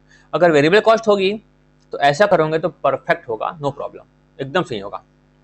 तो पहले पहचानना है अपन को कि ये कौन सी कॉस्ट है, ये कौन सी कॉस्ट है, ये कौन सी कॉस्ट है, ये कौन सी कॉस्ट है, ये कौन सी कॉस्ट है। इसे आपको दिख रहा है एडमिनिस्ट्रेशन ओवरहेड, यहाँ भी लिखा है 10,000, यहाँ भी लिखा है 10,000, यहाँ भी लिखा है 10,000। ये कौन सी कॉस्ट है, फिक्स कॉस्ट है। तो अगर आप 10,000 टन के लिए बनाते हो तो एडमिन ओवरहेड कॉस्ट लिख दोगे 10,000, जब तक कि कुछ ना लिखा हो। सपोज लिखा रहता है कि भाई एडमिन ओवरहेड कॉस्ट इस साल से इंक्रीज हो रही है 2,000 से, तब कर देंगे 10 + 12,000। कुछ नहीं लिखा है तो क्या लिखेंगे अपन, 10,000 लिखेंगे, क्लियर है। अब देखो सेलिंग ओवरहेड पहले कितनी थी, 12,000, फिर कितनी हुई 10, फिर कितनी हुई 8, कुछ लिखा है क्या? नहीं। तो लिख के आना, नोट बना के आना और लिख देना, इससे लिख 10,000 कितना लिख दोगे? 6,000, मतलब सेलिंग ओवरहेड क्या हो गया? कम। क्लियर है? तो इसका थोड़ा सा ध्यान देना कि कैसे बनना है। तो हमको देखना कि मटेरियल वेरिएबल है कि नहीं, लेबर वेरिएबल है कि नहीं, वर्क ओवरहेड वेरिएबल है कि क्या है। ठीक है, तो सबसे पहले हम लोग वेरिएबल है या नहीं तो हम क्या करते हैं, देखते हैं पर यूनिट कॉस्ट। अगर पर यूनिट कॉस्ट मटेरियल की तीनों में सेम आ रही होगी, तीनों में सेम आ रही होगी तो क्या होगी? वेरिएबल कॉस्ट है। और हम इस तरह से जो दिख रहा है 10,000 के लिए डेटा हमको मटेरियल का मिल जाएगा। क्लियर है अच्छे से? तो पहले देखो अपन देखते हैं पर यूनिट कॉस्ट की कितनी अपन एग्जाम में तो नोट बनाएंगे ना, नोट नंबर 1 2 अच्छा बना, नोट नंबर 1 ऐसा है ना। पहले कैलकुलेट कर लेना कि क्या है। देखो मैं बताता हूँ कैसे। 90,000 बाय 6,000, 6,000 कितना आया? 15 आया। पर यूनिट कॉस्ट यहाँ पे कितनी आई? 15। कितनी आई? 15। वापस 60,000 कितनी यूनिट के लिए है? 4,000। 60,000 बाय 4,000 कितना आया? 15। यहाँ पे लिख दिया अपन 15। फिर यहाँ कितना हो जाएगा? यहाँ पर 1,20,000 बाय कितना आ जाएगा? 8,000 कितना आया? 15। ये मटेरियल कॉस्ट क्या है? वेरिएबल कॉस्ट है। अब वेरिएबल कॉस्ट है तो हम लोग ये जो तरीका बताया, ये तरीका हम लोग अपनाएंगे। ये तरीका हम लोग क्या करेंगे? अपनाएंगे। तो देखो यहाँ पर आपको तुरंत मिल जाएगा डेटा।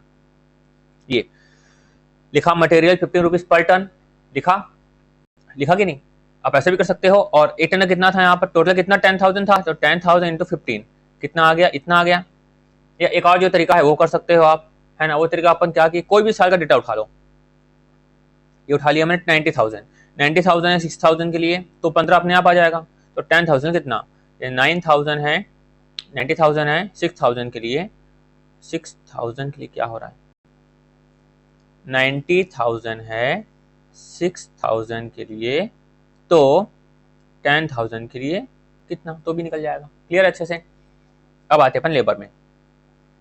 लेबर 40 लिखा है, 35 लिखा है, 45 लिखा है। पहली बात, तीनों में सेम टू सेम नहीं लिखा, मतलब फिक्स तो नहीं है।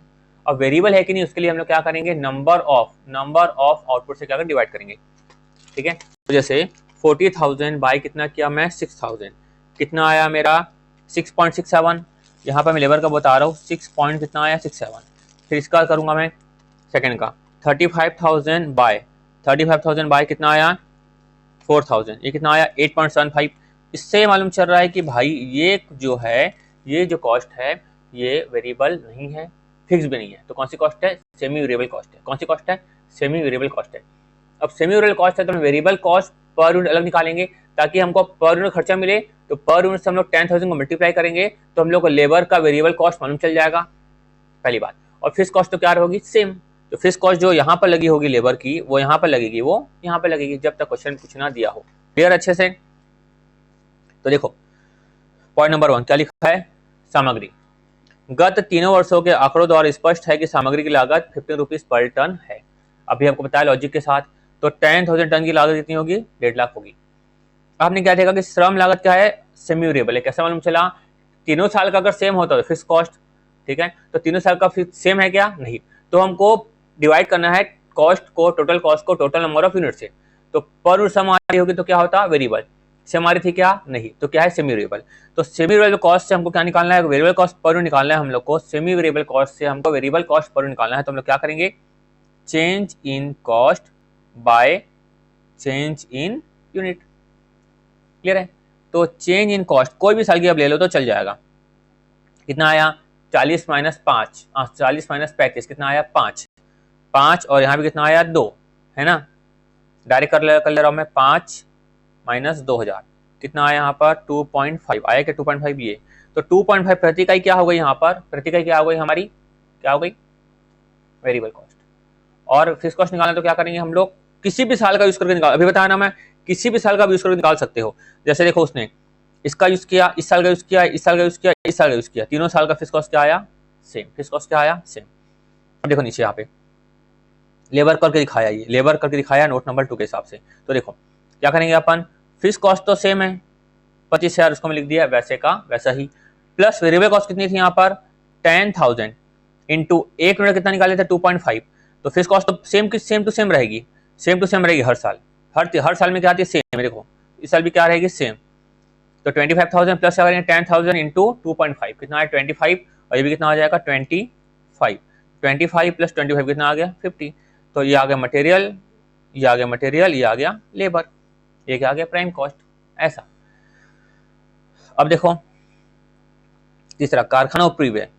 अब कारखाना उपरिव्यय सेम टू सेम अपन करेंगे, पर उसे डिवाइड करके देखेंगे अपन कि कॉस्ट सेम आ रही है कि नहीं आ रही है। फिलहाल यहाँ पे डायरेक्ट अपन आंसर की तरफ चलते हैं। आप समझ गए ना, आप समझ गए ना। अब देखो यह लागत भी क्या है, अर्थ परिवर्तनशील है। क्यों? क्योंकि पर यूनिट सेम नहीं आ रहा होगा, है ना। और टोटल तो हर साल तो सेम नहीं दिख रहा है, हर साल सेम दिखता तो फिक्स होता, पर यूनिट सेम नहीं आ रहा है, इसलिए क्या है, अर्थ परिवर्तनशील है। श्रम में दी गई विधि से परिवर्तनशील लागत, श्रम में दी गई विधि जो बताया आपको, change in cost by change in unit. तो हम लोग निकाल लिए वेरिएबल कॉस्ट हमको कितनी मिल गई, यहाँ पर कारखाना उपरिव्यय में कितनी मिल गई, 0.5। तो कैसे निकाले अपन, यहाँ पर करके दिखाता हूँ आपको। चेंज इन कॉस्ट बाय, यहाँ पे लिख देता हूँ मैं, change in cost by change in unit. तो आपको देखते हैं अपन, चेंज इन कॉस्ट कितनी है यहाँ पर 1000, है ना, 25 से 24 1000। यहाँ पे कितना हो जाएगा, डिवाइडेड बाय कर देंगे 2000, तो 1000 बाय 2000, तो 1000 बाय 2000, ये 1000 बाय 2000 अपने आप कितना आ गया 0.50, ऐसा। ठीक है, तो 0.50 क्या हो गया हमारे सामने, वेरिएबल। क्या हो गई, ये वेरिएबल। ठीक है, 0.50 क्या आ गया हमारे सामने, वेरिएबल। और बाकी जो बचा है ना, वो क्या हो गया हमारे सामने, फिक्स्ड। बाकी कितनी बची यहाँ पर कॉस्ट, यहाँ पे दी हुई है, यहाँ पर ये 22 क्या हो गई, स्थायी लागत आ गई। आप समझ रहे कैसे निकालना है ना, समझिए ना कैसे निकालना है। जैसे ऊपर अपन निकाले वैसे ही अपन को निकालना है। ये अपन कैसे निकाला, टोटल कॉस्ट माइनस क्या, यहाँ पे variable cost, total cost minus variable cost क्या आ जाएगी यहाँ पर, फिक्स कॉस्ट। तो यहाँ पर भी ऐसे निकला है। टोटल कॉस्ट कितनी थी यहाँ पर, टोटल कॉस्ट कितनी थी यहाँ पर, उसको जैसे यहाँ पे 25,000 थी, है ना। तो 25,000 क्या थी मेरी टोटल कॉस्ट क्या थी 25,000। तो टोटल कॉस्ट में से क्या करूंगा मैं, यहाँ पर माइनस कर दूंगा। कौन सी कॉस्ट को माइनस कर दूंगा, वेरिएबल कॉस्ट, क्या आ जाएगी मेरी फिक्स्ड कॉस्ट, ऐसा। या भी ऐसा कर सकते हैं अपन, टोटल को तो क्या आता है, variable cost plus fixed cost. तो वेरिएबल कॉस्ट अपन ले लेते किसी भी साल का, है ना। तो वेरिएबल कॉस्ट अपनी कितनी निकली थी यहाँ पर 0.5 निकली थी, 0.5, है ना। ये निकला 0.5, किसी भी साल का ले लेता हूँ ना, ये लेता हूँ 25,000 वाला। कितना साल था ये, कितना था यहाँ पर 6,000 का ले लेता हूँ, है ना। तो 6,000 यूनिट के हिसाब से ले लेता हूँ, इंटू 0.5 प्लस टोटल कॉस्ट कितनी यहाँ पे आई 25,000। ये कितना आया हमारे सामने 3,000, 6,000 इंटू 0.5 कितना आएगा 3,000। ये आ जाएगा बैलेंस कितना आ गया 22,000। तो 22,000 हर साल का रहेगा, 22,000। वेरिएबल कॉस्ट कितनी आ गई 0.5, ये बोलना चाह रहे हैं यहाँ पर। तो ये कहाँ गया, ये देखो 22,000 क्या है फिक्स कॉस्ट, और वेरिएबल कॉस्ट क्या होगा यहाँ पर 0.5। तो जब निकालेंगे वर्क ओवरहेड तो सेम टू सेम ऐसे ही करेंगे। कितना था स्थायी लागत 20, है ना। तो मैं स्थायी लागत 22 था स्थायी लागत, फिक्स कॉस्ट हम लिख देता हूँ, प्लस कर दूंगा वेरिएबल कॉस्ट को, क्या कर दूंगा, वेरिएबल कॉस्ट को कर दूंगा प्लस। तो 10,000 इंटू कितना था 0.5, कितना आ गया 5,000। तो 22,000 प्लस 5,000 कितना आ गया 27,000। ये क्लियर है। एडमिन ओवरहेड तो प्रॉब्लम है नहीं ना, वो अपन देखे थे अभी एडमिन ओवरहेड में प्रॉब्लम है नहीं। हर साल कितना है यहाँ पर देखो, हर साल कितना है 10 10 10 10 लिख देंगे 10 10 10। फिर सेलिंग ओवरहेड के बारे में अपन देख लेंगे अपन यहाँ पर। सेलिंग ओवरहेड देखो, ये अपन क्या लिखे थे, हर साल दोहरी कमी हो रही थी, है ना। तो इसका भी हम लोग क्या करते हैं, कमी कर देंगे। पहले कितनी हुई थी यहाँ पर 12, फिर कितनी हुई 10, फिर कितनी हुई 8, तो अब कितनी हो जाएगी 6। तो यहाँ पर लिख दिया 6, ये लिख दिया 6। क्या निकल गया, टोटल कॉस्ट निकल गई। ऐड कर देंगे प्रॉफिट। प्रॉफिट के बारे में क्वेश्चन में क्या बोल रहा था वो देखते हैं अपन। अंतिम लागत पर 10% लाभ पर पर्याप्त है। अंतिम लागत पर 10% कॉस्ट। तो अंतिम लागत कितनी आई थी यहाँ पर 2,43,000 इंटू 10%, ऐसा कितना आ गया 24,300। 2022 एनुअल में थ्योरी क्वेश्चन पूछा गया था, थ्योरी भी आती है ना। मैं जो इतना समझाया कॉस्ट शीट का शुरुआत में, उसको अच्छे से कर लेना ताकि थ्योरी में वो प्रॉब्लम आए ना, पूछे उससे ज़्यादा बता पाओ और एकदम कोर चीज़ें बता पाओ। उसके बाद किसी कारखाने में एक्स वस्तु इकाई उत्पादित की जाती है, लागत निम्नलिखित है एक्स की वाई की। देखो ये क्या बताओ, एकदम तो और सिंपल होते आ रहा है, करके बताता हूँ यार। 2021 एनुअल कितना टाइम हो गया 44 मिनट। देखो किसी कारखाने में एक्स तथा वाई दो वस्तुओं में से प्रत्येक की 500 इकाई उत्पादित की जाती है। प्रत्येक की 500 इकाई उत्पादित की जाती है। उसमें लगता है डायरेक्ट मटेरियल लगता है, डायरेक्ट वेजेस, डायरेक्ट एक्सपेंस। कारखाना व्यय कितना है 7,500, कार्यालय का व्यय कितना है 3,000। कारखाने व्यय मतलब क्या आ गया, फैक्ट्री ओवरहेड। कार्यालय मतलब क्या लिखा है, ऑफिस एंड एडमिन ओवरहेड, याद हो गया होगा आपको। बिक्री पर 20% लाभ, ऊपर क्या लिखा था कॉस्ट पर 10%, यहाँ पे क्या लिखा है सेल पर 20%। तो ये सब चीजों को ध्यान देना, 11 12 में पढ़ते हो ये सब चीजें। तो प्रत्येक वस्तु का विक्रय मूल्य क्या होगा। तो भाई क्या करना है, कुछ करना ही नहीं है। आपको दिया हुआ है direct material, direct labour, direct expense, तीनों ऐड करेंगे तो क्या आएगा, प्राइम कॉस्ट। देखो ये direct material, direct labour, direct expense, क्या आ गया हमारे सामने, प्राइम कॉस्ट। देखते हैं ना, सुन यहाँ से है ना। अब क्या लिखा है देखो यहाँ पर, फैक्ट्री आउट कितना लिखा है 7500, तो 7500 लिखा है टोटलिटी में, लेकिन हमारे सामने क्या है, दो प्रोडक्ट है, एक्स और वाई है कि क्या लिखा था ऊपर, एक्स और वाई है ना, यहाँ पे लिख दिया है एम और एन। ठीक है चलो, अब क्या लिखा है देखो, factory overhead in the ratio of direct wages 9:6, factory overhead in the ratio of direct wages 9:6। तो फैक्ट्री ओवरहेड को 9:6 में क्यों बांटा, पहली बात तो ये। तो अब ध्यान देना, एग्जाम पूछेगा फैक्ट्री ओवरहेड को, तो अब क्या मानना कि फैक्ट्री में क्या काम, लेबरिंग वाला वर्क होता है, वेजेस वाला, तो फैक्ट्री ओवरहेड क्या करना है आपको, वेजेस में आपको बांट देना, इसको आप ध्यान देना। तो अब फैक्ट्री ओवरहेड में बांट दिया आपने, यहाँ पे बांट दिया 4500, यहाँ पे आ गया 3000, 9:6 के रेशियो में बांट दिया आपने, आसान है।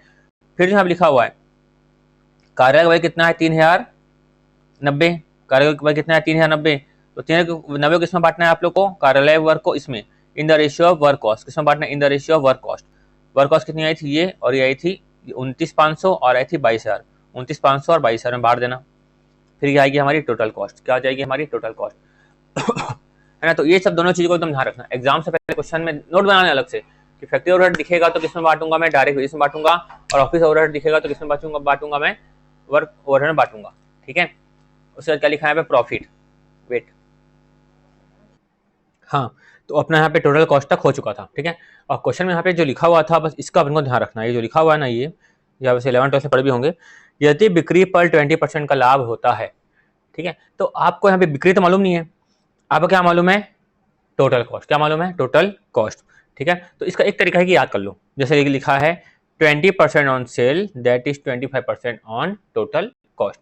इसका बहुत लॉजिक है, इसका पूरा लॉजिक है ना, तो इसको फिलहाल याद रख लो, और वैसे कुछ बच्चे याद भी रखते हैं, याद रखना भी सही है ना।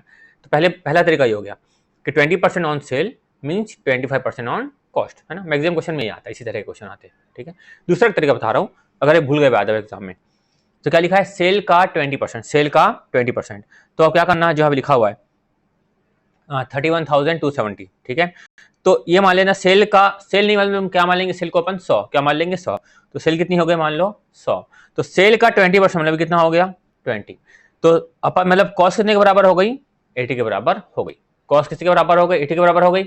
जैसे देखो ये आपको मालूम भी होगा, ये मैं बताता हूँ, ये जैसे अब तक cost plus profit is equal to क्या आता है, सेल, सबको मालूम है। ठीक है, तो सेल का बोला 20%, तो सेल मान लेंगे 100, उसका 20% कितना हुआ, ये 20, तो कॉस्ट किसके बराबर है, 80 के बराबर है। तो हमारे सामने कॉस्ट कितनी थी यहाँ पर 31,270, कितनी थी 31,270, 31,270। ठीक है, तो हम लोग कहाँ तक जाना है, 100 तक जाना है ना, तो 100 को मल्टीप्लाई कर देना, 31,270 बाय 80 इंटू 100। ठीक है, इंटू 100। अब देखो 31,270 बाय 80 इंटू 100 कितना आया, 39,087.5, ये 39,087.5 या फिर राउंड ऑफ में 88, ऐसा करना है आपको। क्लियर है अच्छे से, ये आपको आता भी होगा मे बी, है ना। तो देखो अब समझ में आया ना अच्छे से कि कैसे अपनों करना है। अब देखते हैं आगे कोई क्वेश्चन है, मैं कौन सा क्वेश्चन करवा सकता हूँ, मैं वो चेक भी कर लेता हूँ। ठीक है, तो नेक्स्ट वाला क्वेश्चन कर लेते हैं ना। ये क्वेश्चन आपको अच्छे समझ में इसलिए आने वाला है, मालूम है क्यों क्योंकि अभी हमने समझे ना क्लास के स्टार्ट में सेमी वेरिएबल कॉस्ट क्या होता है, वेरिएबल कॉस्ट क्या होता है, इसीलिए क्वेश्चन आपको और अच्छे समझ में आ जाएगा। देखो XYZ लिमिटेड ने किसी वस्तु की 4000 इकाइयों के उत्पादन करने का अनुबंध किया, तो XYZ लिमिटेड को कितना बनाना था, 4000 यूनिट बनानी थी। अब लिखा हुआ है कि अगर आपको 4000 यूनिट बनाना है तो आपको लगेगा 30 रुपीज पर यूनिट का क्या लगेगा, मटेरियल कॉस्ट। मटेरियल कॉस्ट कितनी लगेगी, 30 rupees per unit. Direct wages कितना लगेगा आपको, 25 रुपीज पर यूनिट। फिर क्या लिखा, सेलिंग प्राइस लिखा है, कितना लिखा, 75 रुपीज पर यूनिट। क्लियर है, फिर लिखा ऊपरी व्यय प्रभार में शामिल है, ऊपरी व्यय समझते ओवरहेड में शामिल है। फिक्स कॉस्ट कितनी, 30,000, तो फिक्स कॉस्ट 30,000 तो हमेशा क्या रहेगी, 30,000 रहेगी। परिवर्तनशील कितना लिखा है, 18,000, तो क्या होगा, चेंज होते रहेगा। उसके बाद अर्ध परिवर्तनशील व्यय, उसमें लिखा है 50% क्या है, फिक्स्ड, मतलब 50% वेरिएबल। क्लियर है, अब क्या लिखा देखो, हाँ प्रति इकाई लाभ की गणना कीजिए कि एक यूनिट में कितना मिल रहा है, उसका लाभ आपको निकालना है, पहली बात ये। दूसरी बात, प्रति इकाई लाभ क्या होगा, प्रति इकाई लाभ क्या होगा यदि 5,000 इकाइयां निर्मित की जाती है। तो यानी कि जब आप 4000 यूनिट बना रहे हो तो यहाँ पे जो लिखा है ना स्थिर व्यय यानी फिक्स कॉस्ट कितना लिखा है 30,000। तो 5 इकाई बनाओगे तो भी कितना होगा 30,000। Very good. परिवर्तनशील व्यय कितना लिखा है 18,000। तो 18,000 किसके लिए है 4000 के लिए, तो 5000 के लिए कितना, क्लियर है। वैसे अर्थ परिवर्तनशील उसमें 50% क्या है स्थिर, मतलब 6000 दोनों के लिए होगा, 4000 इकाइयों के लिए 6000 होगा, 5000 इकाइयों के लिए भी 6000 होगा, क्लियर है। लेकिन बाकी जो 6 बचा तो उसके लिए हम लोग क्या करेंगे, बाकी 6 रुपए के लिए जो 4000 है वो 6000 है वो 4000 यूनिट के लिए है, तो 5000 यूनिट के लिए कितना, तो इसको क्या बोलेंगे हम लोग वेरिएबल कॉस्ट। ठीक है, तो वेरिएबल कॉस्ट क्या होती है चेंज होती है। क्लियर हो अच्छे से। अब देखो 4000 यूनिट और 5000 यूनिट, ठीक है। या देखते अपन cost per unit, cost per unit. तो पहले क्या लिखा है मटेरियल, क्वेश्चन लिखा हुआ था कि कॉस्ट पर यूनिट कितना लगेगा 30 रुपीज, तो हमको तो कितना बनाना है 4000, तो एक यूनिट के लिए 30 रुपीज, तो 4000 के लिए कितना, तो 4000 इंटू 30, वैसे वेजेस भी कितना बोल रहा है 25, तो 4000 इंटू 25, तो क्या गई हमारी डायरेक्ट कॉस्ट, एक चीज में नहीं आई डायरेक्ट एक्सपेंस नहीं होगा तो नहीं लिखा, सिंपल। फिर क्या लिखा है वेरिएबल ओवरहेड, क्या लिखा है यहाँ पर वेरिएबल ओवरहेड, है ना। आप चाहो तो पहले फिक्स लिख सकते हो, नो प्रॉब्लम, है ना, पहले चाहो तो फिक्स लिख सकते हो जैसे आपकी मर्जी। ये थोड़ा क्या सीक्वेंस में लिखा है वेरिएबल सेमी वेरिएबल फिक्स, ठीक है। तो चलो फिक्स कितना है 30,000, तो फिक्स है 30,000, यहाँ भी रहेगा 30, 5000 इकाई में 30 रहेगा क्योंकि ये 5000 के लिए पूछा है। इतना क्लियर हुआ ना, इतना क्लियर हुआ ना। तो इसके लिए देख लो यहाँ पर भी ये 5000 इंटू 30 कितना आया 1,50,000, फिर 5000 इंटू 25 कितना आया 1,25,000, क्लियर है। फिर क्या लिखा है यहाँ पर इसकी बात खत्म हो गई, यहाँ तक प्रॉब्लम खत्म। फिर क्या लिखा परिवर्तनशील व्यय कितना लिखा 18,000, जो लिखा है परिवर्तनशील व्यय 18,000, तो 4000 के लिए कितना है यहाँ पर 4000 के लिए कितना है यहाँ पर 18,000। लेकिन जब हम बात करेंगे 5000 के लिए तो 18,000 किसके लिए है 4000 के लिए, तो 5000 के लिए कितना, क्योंकि परिवर्तनशील क्या होगा परिवर्तित होगा, सिंपल सी बात है, सेम तो नहीं रहेगा, नाम है परिवर्तनशील तो क्या होगा परिवर्तित। 18,000 बाय 4000 इंटू 5000 कितना आया 22,500, करेक्ट है 22,500। मैं मैथ्स थोड़ा सा चेक करते रहता हूँ, अच्छा गलती से कुछ गलत ना पढ़ा दूँ टेंशन आ जाएगा नहीं तो, है ना।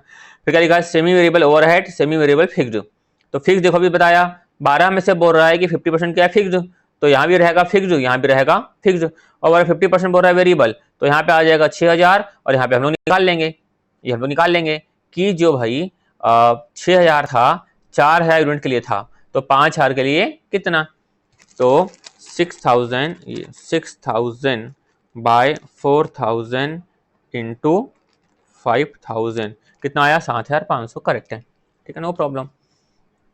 देखो ये निकल गया टोटल कॉस्ट, ये निकल गया टोटल कॉस्ट, है ना, सबको हमने ऐड कर दिए, क्या निकल गया टोटल कॉस्ट। फिर अपन क्या करेंगे, अपन यहाँ पर क्वेश्चन में क्या बोल रहा है देखो 75 रुपीज क्या है सेलिंग प्राइस, 75 क्या है सेलिंग प्राइस, तो 75 इंटू क्या कर देंगे अपन 4,000, ये कैसे आया मालूम है ना सेल्स, क्वेश्चन में खुद बोल रहा है ना 75 पर यूनिट की सेलिंग प्राइस, ये प्रॉफिट आई कैसा है बैलेंस आया, ये प्रॉफिट कैसा है ये बैलेंस है, बैलेंसिंग फिगर है प्रॉफिट, है ना, लिख लेता हूं बैलेंस। तो क्वेश्चन में खुद लिखा है 4,000 यूनिट को बेचूंगा 75 के रेट से, ठीक है, तो कितना है 3 लाख। वैसे ही 5,000 को बेचूंगा कितने के रेट से 75 के रेट से, ऐसा।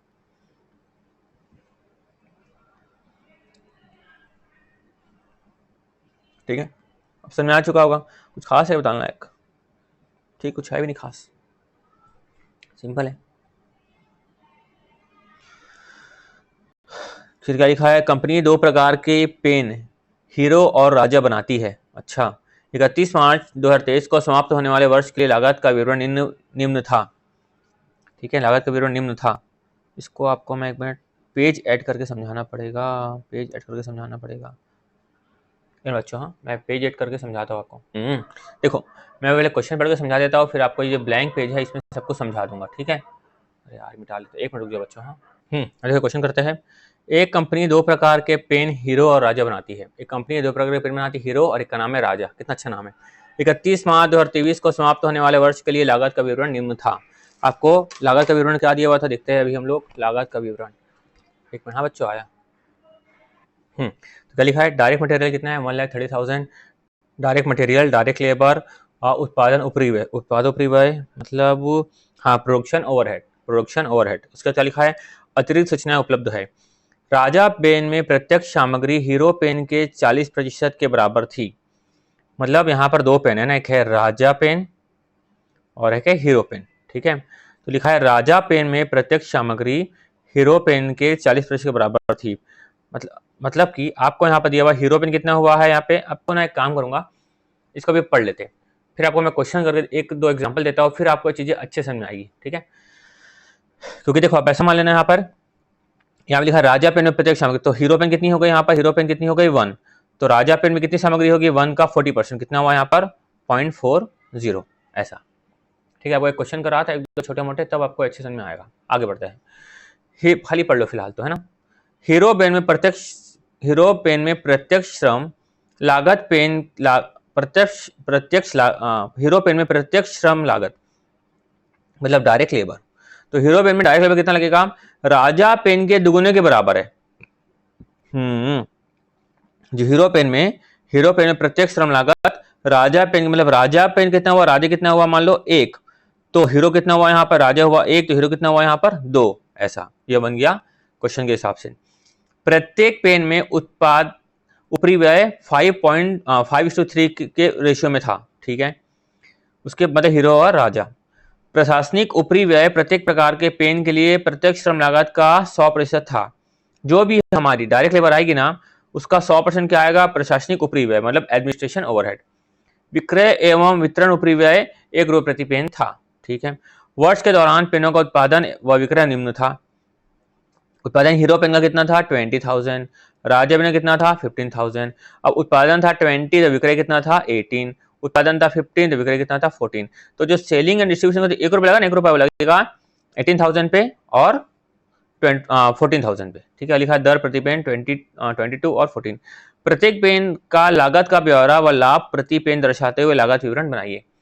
तो पहले वो एक चीज समझाता हूँ जिसके लिए पेज अभी भी मैं ऐड किया था। ये देखो एग्जाम्पल के लिए ध्यान से सुनना एकदम, एक ए है एक है बी, ठीक है। मान लो ए की बात करता हूं मैं, ए की बात करता हूं, मान लो ये है, मैं लिख लेता हूँ यूनिट, ये है 10,000, ये भी लिख लेता हूं मैं 10,000, थोड़ा डिटेल में समझाता हूं, है केजी पर यूनिट। एक यूनिट में कितने केजी लगता है, मान लो ए में लगता है 2 kg, बी में लगता है मान लो 3 kg, है ना। तो टोटल मटेरियल कितना लग गया, टोटल मटेरियल ए में कितना लग गया 20, ए में कितना लग गया 20 और बी में कितना लग गया 30, यहाँ क्लियर हुआ। तो अब क्या हो रहा है यहाँ पे ध्यान सुनना, दोनों का यूनिट कितनी थी, यहाँ की थी 10, यहाँ की थी 10। अब वो कह रहा है, मान लो अब क्वेश्चन दिया हुआ है, क्वेश्चन में क्या लिखा हुआ है, डायरेक्ट मटेरियल कितना लिखा हुआ है, मान लो कितना लिखा हुआ है, इसको ले लेते 30 और 20 कितना लिखा है 50, ताकि प्रूव भी हो जाएगा। लिखा है डायरेक्ट मटेरियल कितना लिखा है 50, क्लियर है यहाँ पे। और आपको यहाँ पे इन्फॉर्मेशन में क्या लिखा है मालूम है, यहाँ पे लिखा हुआ है बी में मटेरियल ए के कंपैरिजन में 1.5 टाइम्स यानी कि गुना 1.5 टाइम्स अधिक है मतलब लिखा है बी में जो मटेरियल लगा है वो ए के कंपैरिजन में कितना है 1.5 अधिक है। तो अब ए का कुछ नहीं मालूम, तो क्या मान लेंगे, ए का मान लेंगे अपन मटेरियल, है ना, ए का मान लेंगे अपन मटेरियल, है ना, ले लेंगे लेट ए का मटेरियल कितना मान लेंगे अपन 1, तो बी का कितना हो जाएगा, यहाँ पर बी का कितना हो जाएगा 1 इंटू 1.5, कितना हो गया 1.5, ऐसा। तो अब क्या करेंगे अपन, टोटल कितना है 50,000 है, तो 50,000 को अपन क्या करेंगे, यहाँ पर ध्यान सुनना, 50,000 क्या करेंगे अपन, 50,000 में ए भी शामिल है और बी भी शामिल है, ए भी शामिल है और बी भी शामिल है, मतलब 1 प्लस 1.5 कितना 2.5, इसमें दोनों शामिल है ए बी और बी भी, ऊपर देखे ना आप, तो ये 50,000 किसके बराबर है 2.5 के बराबर है। तो ये जो एक पहले निकालेंगे ए का, ए कितना है 1, तो 1 के बराबर कितना निकल गया ए का, और बी का क्या निकालेंगे अपन 50,000 किसके बराबर है 2.5 के बराबर है, तो 1.5 के बराबर कितना, तो 50,000 बाय 2.5 कर लेते हैं अपन, 50,000 बाय 2.5 ये हमारा आया 20,000, ये आया 20,000, ये आया हमारा 30,000। प्रूफ भी हो गया देखो 20 और 30। लेकिन हमारा क्वेश्चन ये नहीं है, हमारा क्वेश्चन थोड़ा सा एडवांस है, ठीक है। अब एडवांस बताता क्वेश्चन, फिर वापस यहाँ पे आता हूँ।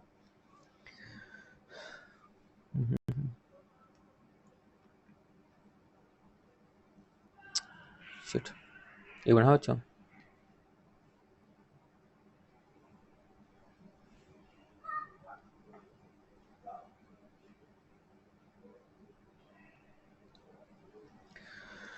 समझ गए क्वेश्चन, इसको नोट कर लेना।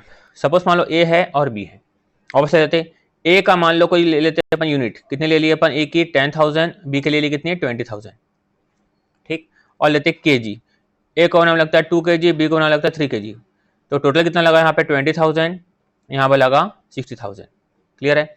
आपके सामने क्वेश्चन है, क्या क्वेश्चन है, मटेरियल कितना लगा यहाँ पे, समझ लो 80,000 kg का लगा मटेरियल, और यहाँ पे क्वेश्चन लिखा हुआ था वही सेम टू सेम ऊपर वाला कि बी में मटेरियल ए के कंपैरिजन में 1.5 अधिक है। कितना अधिक है, 1.5 अधिक है, ठीक है। तो बी में कितना है, अधिक है ना, तो ए में कितना मान लेंगे, ए में कितना मान लेंगे, मान लो 1 kg, तो बी में कितना आ जाएगा 1.5 kg। मैं पिछले बार जैसे कैसे करके दिखा रहा हूँ, है ना। तो या फिर आप प्रूफ बताऊंगा। टोटल कितना हुआ यहाँ पर 80,000, तो 80,000 किसमें क्या शामिल है, ए भी शामिल है, बी भी शामिल है, तो 80,000 2.5 के बराबर है, तो 1 के बराबर कितना होगा, देखना आंसर गलत आएगा, है ना। और बताऊँ गलत क्यों आएगा, फिर बी ले लेते हैं अपन। 80,000 जो है 2.5 के बराबर है, तो 1.5 के बराबर कितना आएगा, देखो। तो 80,000, हाँ 80,000 बाय 2.5 कितना आया, देखो एक आया 32,000, कितना आया, एक का 32,000, तो ऊपर में कितना आ रहा था, ए का 20,000, कितना आ रहा था 20,000। वैसे बी का कितना आएगा 80,000 बाय 2.5 इंटू 1.5 कितना आएगा 48,000। क्या सही है ये, नहीं, ऊपर कैसे सही आ गया था देखो ऊपर चलते अपन, फिर यहाँ पे आता वापस, अब बताऊंगा कि सही कैसे करना है। तो देखो ए में क्या हो रहा था, यहाँ भी था 10,000, यहाँ भी था 10,000, दोनों जगह कितना था 10,000 था, ठीक है, इसलिए हमको प्रॉब्लम नहीं आई। लेकिन यहाँ पर कितना है, यहाँ पर 10, यहाँ पर कितना है 20, यहाँ पर 10, यहाँ पर 20, ठीक है। अब साफ साफ दिख रहा है कि ए में मटेरियल कम लगा है, बी में ज्यादा लगा है। तो बी में ज्यादा लगा है तो कितना ज्यादा लगा, देखो 3 गुना ज्यादा लगा है। कितने गुना ज्यादा लगा है, 3 गुना ज्यादा लगा है। तो जो रेशियो है वो भी 3 गुना ज्यादा होना चाहिए, लेकिन रेशियो कितना गुना ज्यादा है, 1.5 टाइम ज्यादा है। तो कैसे करें, कैसे करें, समझ गए होंगे आप, है ना। तो देखो मैं इसको मिटा के आपको समझाता हूँ, ऊपर की ओर मैं वापस आऊंगा।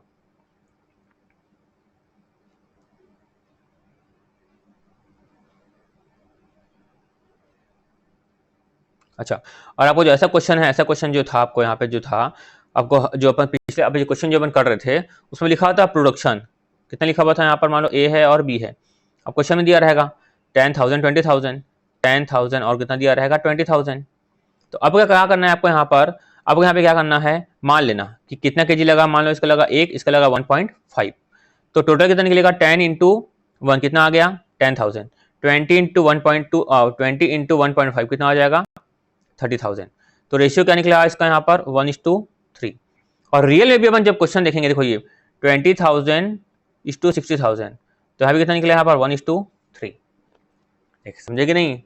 अब देखो आंसर कैसे सही नहीं आएगा अपना, ए का ले लेते हैं अपन 80,000, बाय कर लेते हैं अपन 4 इंटू 1 कितना आया 20, बी का कर लेते हैं अपन 80,000 बाय 4 इंटू 3 कितना आ गया 60,000। ये ऊपर की वापस चलते, ये वाला इसमें भी देखो हमने क्या रेशियो लिया था, यहाँ पर क्या रेशियो था 1:1.5। हमारा रेशियो क्या था पिछले क्वेश्चन में 1:1.5, वो अल्टीमेटली मतलब सही रेशियो था। कैसे देखो 20:30, 20:30, तो काटेंगे 2 कम 2 और 2 काटेंगे तो 1.5 है कि नहीं, क्योंकि वहां पर क्या था, यहाँ पे 10,000 था, यहाँ पे 10,000 था, तो प्रॉब्लम नहीं आई, क्योंकि 2 को 10,000 मल्टीप्लाई करेंगे तो 20 आएगा। दोनों को मल्टीप्लाई तो एक ही चीज से कर रहे हैं ना, दोनों को मल्टीप्लाई 10,000 से कर रहे हैं अपन, लेकिन यहाँ पर यूनिट अलग अलग है। यूनिट सेम हो तो प्रॉब्लम नहीं आती, यूनिट अलग अलग हो तो प्रॉब्लम आती है। कुछ नहीं, बस मैथ्स है। अब समझ में आया। अब देखो ऊपर वाला क्वेश्चन आपसे कैसे फटाफट बन जाएगा।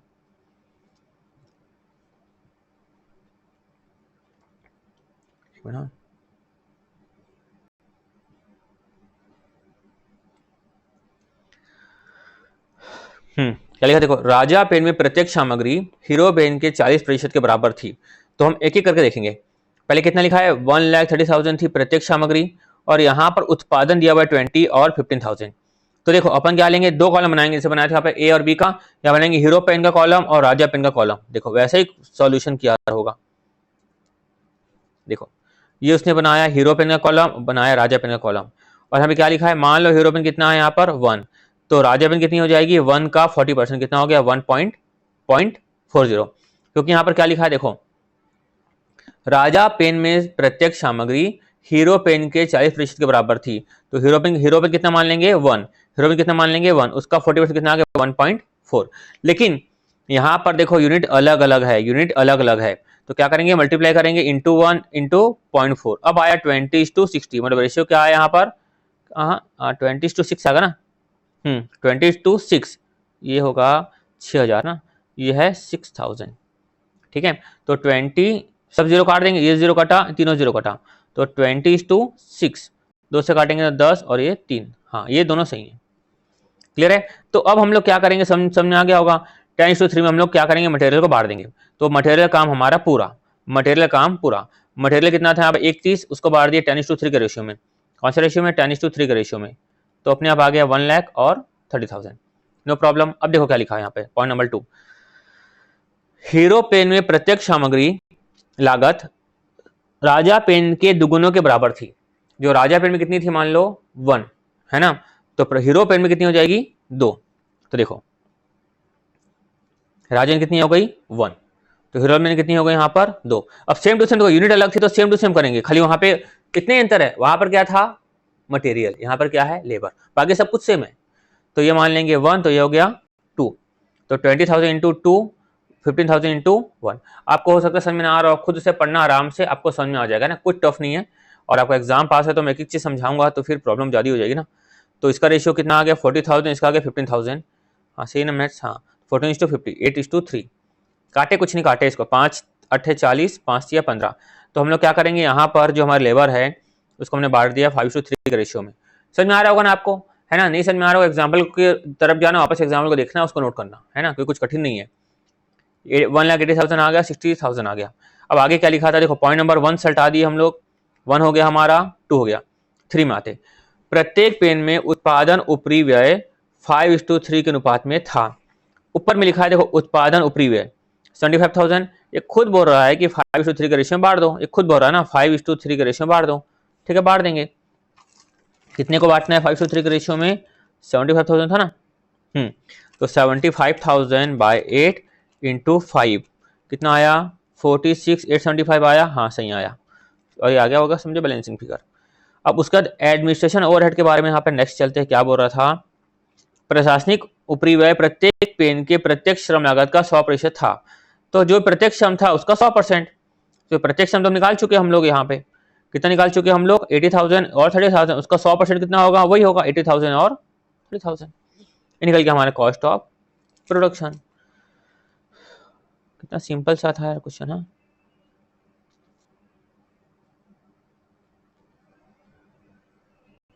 ये लेस किया, देखो कॉस्ट और क्लोजिंग स्टॉक समझाता हूँ, हाँ तो देखो ये निकला कॉस्ट ऑफ प्रोडक्शन, लेकिन हमारा तो क्लोजिंग स्टॉक बच चुका था। कैसे बच चुका था, देखो यहाँ पर हमने कितने का प्रोडक्शन किया था, यहाँ पर 20,000 का, लेकिन सेल कितना हुआ, कितना हुआ 18,000। हमने प्रोडक्शन किया था 15 का, सेल कितना हुआ 14,000। तो यहाँ पर स्टॉक बच गया 2,000 का, यहाँ पर बच गया 1,000 का। तो ये जो है ये कॉस्ट ऑफ प्रोडक्शन, ये जो कॉस्ट ऑफ प्रोडक्शन है किसके बराबर है, कितना यूनिट लिखा था 20,000, तो ये जो है ये जो है 306,875 किसके बराबर है 20,000 के बराबर है। तो 2,000 के बराबर कितना, ऐसा। वैसे ही ये कितना था 118,125 15,000 के बराबर है, तो 1,000 के बराबर कितना, तो 306,875 306,875 बाय 20,000 इंटू 2,000 कितना आया, ये आ गया हमारा 30,688।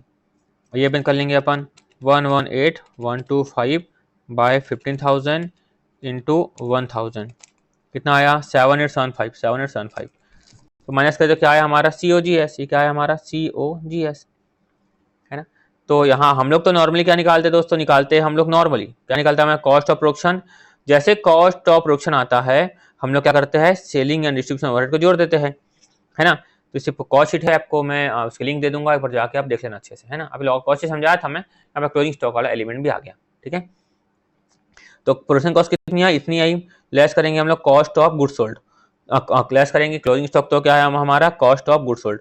तो कॉस्ट ऑफ गुड सोल्ड तो हमको मालूम है कैसे निकालते हैं हम लोग, कैसे निकालते हैं, opening stock plus purchase minus plus करेंगे डायरेक्ट एक्सपेंस माइनस करेंगे क्लोजिंग स्टॉक, एक मिनट, हाँ,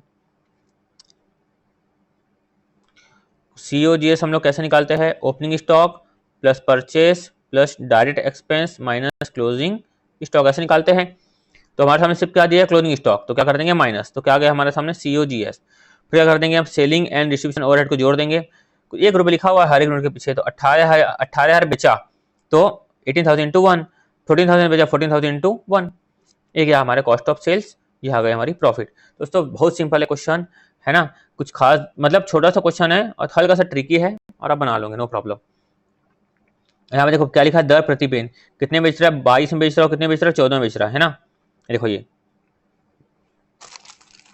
18,000 इंटू 22, देखो ये सेल कैसा आया? पिछले क्वेश्चन जैसा, ये 18,000 इंटू 22। और यहाँ पर कितने यूनिट बेच रहा था? यहाँ पर कहाँ चले गया? 18,000 बेचा, यहाँ कितने बजे? 14, तो 14,000 इंटू कितना था यहाँ पर? 14, तो 14,000 इंटू 14 कितना? 1,96,000। तो सेल्स में क्या लिखोगे? भूल से प्रोडक्शन लिख के मत आना भाई, यहाँ पे अलग से लिखा हुआ है ना सेल्स, क्या लिखा हुआ है? उत्पादन, और क्या लिखा है? सेल्स। पिछले क्वेश्चन में सब जितना उत्पादन हुआ था उतना पूरा विक्रय हो गया था, है ना, यहाँ पर ऐसा नहीं है। समझ में आया होगा आपको? साथ साथ नोट करते हुए चलना, खाली देखोगे तो समझ में नहीं आएगा। आप बोलोगे मैं देखते देखते करूँ तो समझ में आ जाए, तो ऐसा नहीं होगा। लिखा हुआ है यहाँ पर 2021 वर्ष के लिए कारखाने में निम्न समंक दिए गए। डाटा को दिया गया material used, direct wages, variable production overhead, variable selling expense, fixed expense, total output और सेल्स। क्या लिखा है? कारखाना 1 लाख इकाइयों का उत्पादन करेगा। अच्छा 2022 में बोल रहा है, 2022 में कारखाना 1 लाख इकाइयों का उत्पादन करेगा। तो ये ऊपर जो दिया हुआ है ये किसके हिसाब से दिया हुआ था भाई? अच्छा ये दिया था 50,000 के हिसाब से, ठीक। ऊपर जो दिया था 50,000 के हिसाब से दिया हुआ था, अब हम निकालेंगे डेटा 1 लाख के हिसाब से, ठीक है। सामग्री का मूल्य 43.5% से बढ़ जाएगा। अच्छा ये भी क्या हो जाएगा? मूल्य बढ़ जाएगा, मतलब अपन को यहाँ पर 75,000 जो किसके लिए था? रुपीस में ना, किसके लिए था? यहाँ पर 50,000 के लिए था। 1 लाख के लिए कितना? वो तो निकाल लेंगे अपन। प्लस अपन क्या करेंगे? सामग्री का मूल्य बढ़ाएंगे 33.33% से, है ना, तब अब हमारा काम होगा, नहीं तो कैसे होगा? ये क्या कर दिया है? थोड़ा सा ईयर थोड़ा गलत कर दिया, 2021 होगा, है ना, पिछले क्वेश्चन के हिसाब से कर दिया होगा। मैं वो क्या समझाना था, ये देखो ये जो भी अभी आपको बताया 75,000, है ना, जस्ट डबल हो जाएगा, कितना हो जाएगा यहाँ पर? 1.5 लाख। ये अपन कर दिए 1.5 लाख, ध्यान से देखना, जस्ट डबल कर दिया 1.5 लाख। कैसे समझ गए होंगे आप लोग? ये जो था 75,000 किसके लिए था? 50,000 के लिए था। तो हम लोग डायरेक्ट बना रहे 1 लाख, तो 1 लाख के लिए कितना हो जाएगा यहाँ पर? 1.5 लाख। प्लस क्या बोल रहा है यहाँ पर? इंक्रीज रेट भी बढ़ रहा है 50,000, तो अब मटेरियल कितने का आ गया यहाँ पर? 2 लाख का आ गया मटेरियल, ऐसा बोल रहा है। क्लियर है अच्छे से? फिर क्या लिखा है? परिवर्तनशील विक्रय व्यय में 25% की दर से वृद्धि होगी। परिवर्तनशील, ये परिवर्तनशील है कितने का? 2 लाख है, तो ये भी 2 का कितना हो जाएगा? 4 लाख। 4 लाख हो जाएगा, प्लस क्या करेंगे अपन? 25% भी करेंगे। 20, ये एग्जाम में ऐसा मत कर देना 2 लाख प्लस 25%, भाई 2 लाख किसके लिए था? 50,000 यूनिट के लिए था, तो 2 लाख बाय 50 इंटू 1 लाख, है ना, 2 lakh by 50,000 into 1 lakh, plus कितना परसेंट करना है अपन को यहाँ पर? 25%, हाँ 25%। देखो ये ना, ये वेरिएबल, देखो वेरिएबल सेलिंग एक्सपेंस कितना हो गया? जस्ट डबल हो गया, वहां 2 था, कितना हो गया? 4, और 25% इंक्रीज कर दे, कितना हो गया यहाँ पर? 5, ऐसा। उसके बाद 2022 में प्रति इकाई विक्रय मूल्य क्या होना चाहिए यदि ऐसा चाहा जा रहा है कि विक्रय पर लाभ की दर वही रखी जाए? अच्छा ये बोला विक्रय मूल्य क्या होना चाहिए, इसलिए यहाँ पर जो है पुरानी कॉस्ट शीट भी बनाया है, ताकि मालूम चले कि पहले हमारे पास लाभ की दर कितनी थी। तो पहले हमारे लाभ की दर कितनी थी? यहाँ पे 2 रुपए थी। कितनी रुपए थी? 2 रुपए थी, है ना। और 2 रुपए दर के हिसाब से अपन हिसाब लगाए, तो यहाँ पर देखो प्रॉफिट कितनी है? यहाँ पर 1 लाख, ध्यान देना, प्रॉफिट कितनी है अपनी? 1 लाख। सेल कितनी है यहाँ पर? 6 लाख। हमको क्या निकालना है? परसेंटेज। क्या निकालना है? परसेंटेज। तो 6 लाख बाय 1 लाख बाय 6 लाख, यहाँ पर कितना आया? 67.67%, 67.67%।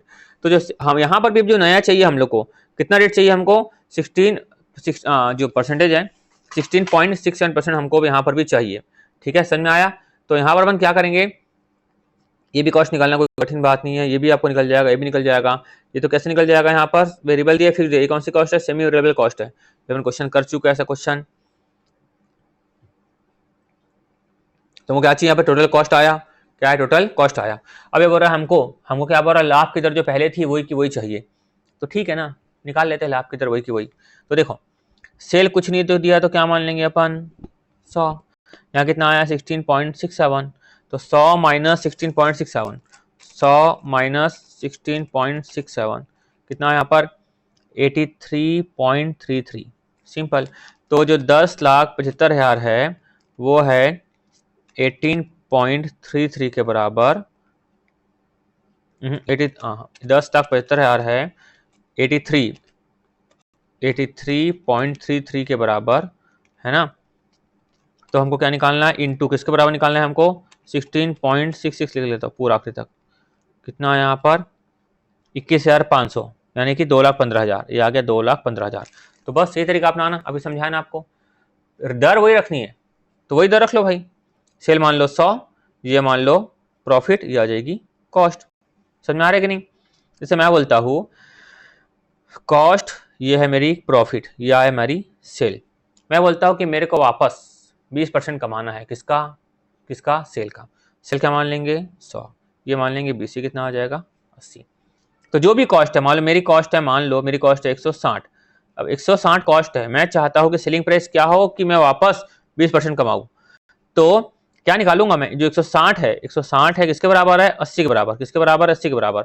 तो 100 के बराबर कितना होगा, या आंसर कितना आ जाएगा यहाँ पर 200। तो ये कितना आ गया 40। अब देखो करेंगे तो परसेंटेज हो जाएगा, यहाँ कितना आया था 20%, यहाँ भी आएगा 20%। कैसे आएगा 40/200 इंटू 100, कितना आया 20%। बस यही है, समझ में आया ना, आसान है दोस्तों। अगला क्वेश्चन को समझाने से पहले कुछ इंपॉर्टेंट चीज। तो सबसे पहले क्या देखो, जब लिखते हैं अपन कॉस्ट शीट बनाते हैं उसमें हम लोग क्या लिखते हैं डायरेक्ट मटेरियल। उसका मतलब क्या होता है डायरेक्ट मटेरियल कंज्यूम्ड। जिसने उन्हें कॉस्ट शीट की जो लेक्चर का जो मैं लिंक दिया था वो देखे होंगे, समझ गए होंगे, है ना, बहुत सारे बच्चे देख चुके हैं। तो डायरेक्ट मटेरियल कंज्यूम्ड होता है वो, ठीक है। फिर तो उसके बाद हम समझेंगे डायरेक्ट मटेरियल कंज्यूम्ड क्या होता है। फिर डायरेक्ट वेजेस के लिए भी समझेंगे उसका मतलब क्या होता है। और ये क्वेश्चन है, सपोज मान लो आपको क्वेश्चन में दिया हुआ है फैक्ट्री ओवरहेड कितना लिखा हुआ है 10,000 और आपको लिखा हुआ है गिवन सेल ऑफ स्क्रैप 1,000। तो इसको अपन क्या करेंगे, इसके सामने निकालेंगे फैक्ट्री ओवरहेड, क्या करेंगे 10,000 माइनस 1,000, कितना लिखेंगे हम लोग 9,000। क्यों करेंगे हम लोग ऐसा मालूम है आपको, क्योंकि आपको फैक्ट्री में ही आप प्रोडक्शन करते हो, फैक्ट्री में स्क्रैप निकलता है तो उसको क्या करेंगे यहाँ से माइनस करेंगे। अब समझाते हैं आपको डायरेक्ट मटेरियल कंज्यूम कैसे निकालते हैं, आसान है, कोई बड़ी बात नहीं है। डायरेक्ट मटेरियल कंज्यूम्ड ये क्या होगा opening stock of raw material. फिर क्या करेंगे हम लोग purchase of raw material plus कर देंगे। अब रॉ मटेरियल समझने कोई एक डायरेक्ट एक्सपेंस होगा, मालूम है अपन पढ़े थे ट्रेडिंग अकाउंट में क्लास 11-12 में। तो डायरेक्ट एक्सपेंस क्या कर देंगे हम लोग प्लस कर देंगे, क्लियर है। फिर कर देंगे माइनस कर देंगे अपन, मान लो अगर दिया हो closing stock of raw material minus कर देंगे। मान लो कोई रॉ मटेरियल की स्क्रैप है तो माइनस कर देंगे स्टॉक ऑफ स्क्रैप ऑफ, हाँ ऐसा करेंगे sale of scrap of raw material, उसको माइनस कर देंगे। तो क्या निकलेगा हमारा डायरेक्ट मटेरियल कंज्यूम्ड, क्या निकलेगा डायरेक्ट मटेरियल कंज्यूम्ड। तो opening stock of raw material plus purchase of raw material plus direct expense minus करेंगे closing stock of raw material minus करेंगे sale of scrap of raw material. देखना क्या लिखा है, scrap लिखा है कि क्या लिखा है, तो क्या आएगा डायरेक्ट मटेरियल कंज्यूम्ड, ठीक है। अच्छा डायरेक्ट वेजेस मतलब क्या होता है, जो नोट नंबर 2, अगर मान लो क्वेश्चन में आपको ऐसा लिखा है डायरेक्ट वेजेस कितना लिखा है मान लो 10,000 और क्वेश्चन में लिखा है यहाँ पर अब नॉर्मल आइडल टाइम कितना लिखा है मान लो, मतलब अब नॉर्मल लिखा है, अब नॉर्मल वेजेस लिखा है मान लो, है ना, कहाँ पे आवर में ले जाओ आपको, अब नॉर्मल वेजेस लिखा है मान लो कितना लिखा है 1,000। तो जब हम लिखाएंगे डायरेक्ट वेजेस तो क्या करेंगे अपन मालूम है 10,000 माइनस 1,000, इसको माइनस करने के बाद जो 9,000 आएगा उसको लिखेंगे कॉस्ट शीट में, क्लियर है अच्छे से। तो देखो यहाँ पर देखते हैं हम लोग कच्चे माल का प्रारंभिक रहतिया, मतलब opening stock of raw material 40,000, purchase of raw material 1 lakh, carry inward 5,000। रुक देखते एक मिनट, लागत विवरण पत्र तैयार कीजिए, ठीक है। देखो opening stock of raw material, फिर करेंगे purchase of raw material plus करेंगे कैरी इनवर्ड माइनस करेंगे अपन closing stock of raw material minus करेंगे अपन sale of scrap of raw material. तो इसको करने के बाद क्या आएगा मतलब डायरेक्ट मटेरियल कंज्यूम्ड, क्या आएगा डायरेक्ट मटेरियल कंज्यूम्ड। तो हम लोग यहाँ पे कॉलम में लिखेंगे, है ना। तो यहाँ पर जो करके दिखाया है opening stock of raw material plus purchase of raw material plus direct expense को ऐड कर देंगे, माइनस करेंगे closing stock of raw material, sale of scrap of raw material, तो आएगा रॉ मटेरियल कंज्यूम्ड। फिर क्या डायरेक्ट एक्सपेंस को क्या करेंगे हम लोग प्लस, क्या करेंगे डायरेक्ट एक्सपेंस को क्या करेंगे, डायरेक्ट वेजेस को तो प्लस करते ही अपन, मालूम है अपन को, है ना, प्लस करते ही है। तो डायरेक्ट वेजेस माइनस क्या करेंगे अब नॉर्मल एट द टाइम, फिर कितना 80,000, फिर डायरेक्ट एक्सपेंस कितना 20,000, यह मेरा प्राइम कॉस्ट आया।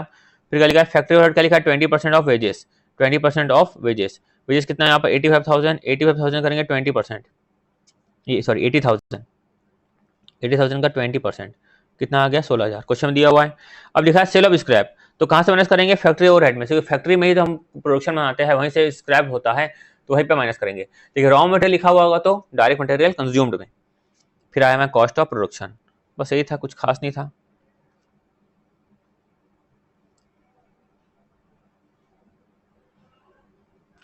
ये क्वेश्चन देखते हैं क्या क्वेश्चन लिखा हुआ है। एक कंपनी की पुस्तकों से निम्न आंकड़े प्राप्त किए, cost of material, cost of labour, factory charges, admission charges, selling charges, distribution charges, उपयुक्त के आधार पर एक कार्य आदेश पूरा किया गया और उस पर निम्नलिखित व्यय किए गए। मटेरियल 10,000, लेबर 6,000, कारखाना उपरी व्यय प्रत्येक सामग्री पर आधारित है, प्रशासन बिक्री व वितरण व्यय कारखाना भी ऊपरी आधारित है, मतलब 10 प्रॉपर चलेगा। अच्छा ऊपर दिखाना है, ये कुल आदेश वो अपन पिछले बार कर चुके हैं, ऐसा क्वेश्चन है वैसा ही है। ये भी जो अभी अपन किए कच्चे माल का किराया, कैरी ऑन परचेज, ये भी सब ऐसा ही है, अलग निकालने बोल रहा है। प्राइम कॉस्ट मालूम है क्या होता है, direct material, direct labour, direct expense. तो डायरेक्ट मटेरियल कंज्यूम में क्या करेंगे रॉ मटेरियल परचेस, उसमें ऐड करेंगे हम लोग, कैरी ऑन परचेस को क्या कर देंगे ऐड कर देंगे, और वो लिखा है कि यहाँ पे नहीं लिखा हुआ है। फिर क्या करेंगे डायरेक्ट बेस को क्या कर देंगे प्लस कर देंगे, डायरेक्ट एक्सपेंस लिखा है क्या नहीं लिखा है, तो बस यहाँ पे कुछ नहीं करना है, जो बोल रहा है देखो ये दोनों को ऐड कर देंगे, क्या आया कॉस्ट ऑफ मटेरियल, मतलब क्या आ गया डायरेक्ट मटेरियल, डायरेक्ट वेजेस को ऐड कर देंगे, क्या आ गया प्राइम कॉस्ट, प्राइम कॉस्ट निकालने बोला था, तो प्राइम कॉस्ट निकालना है, वर्क कॉस्ट निकालना है, cost of production, cost of sales और प्रॉफिट। कोई बड़ी बात नहीं, इतना कुछ सीख चुके हो ना, वो ऐसे ही बन जाएगा। देखते हैं हम 2019 का क्वेश्चन। एक आर्यन फाउंड्री की पुस्तकों से निम्न आंकड़े प्राप्त किए, कच्ची सामग्री वर्ष के प्रारंभ में प्रारंभिक स्टॉक 7,000 क्रय की गई, 5,000 वर्ष के बाद में 5,000,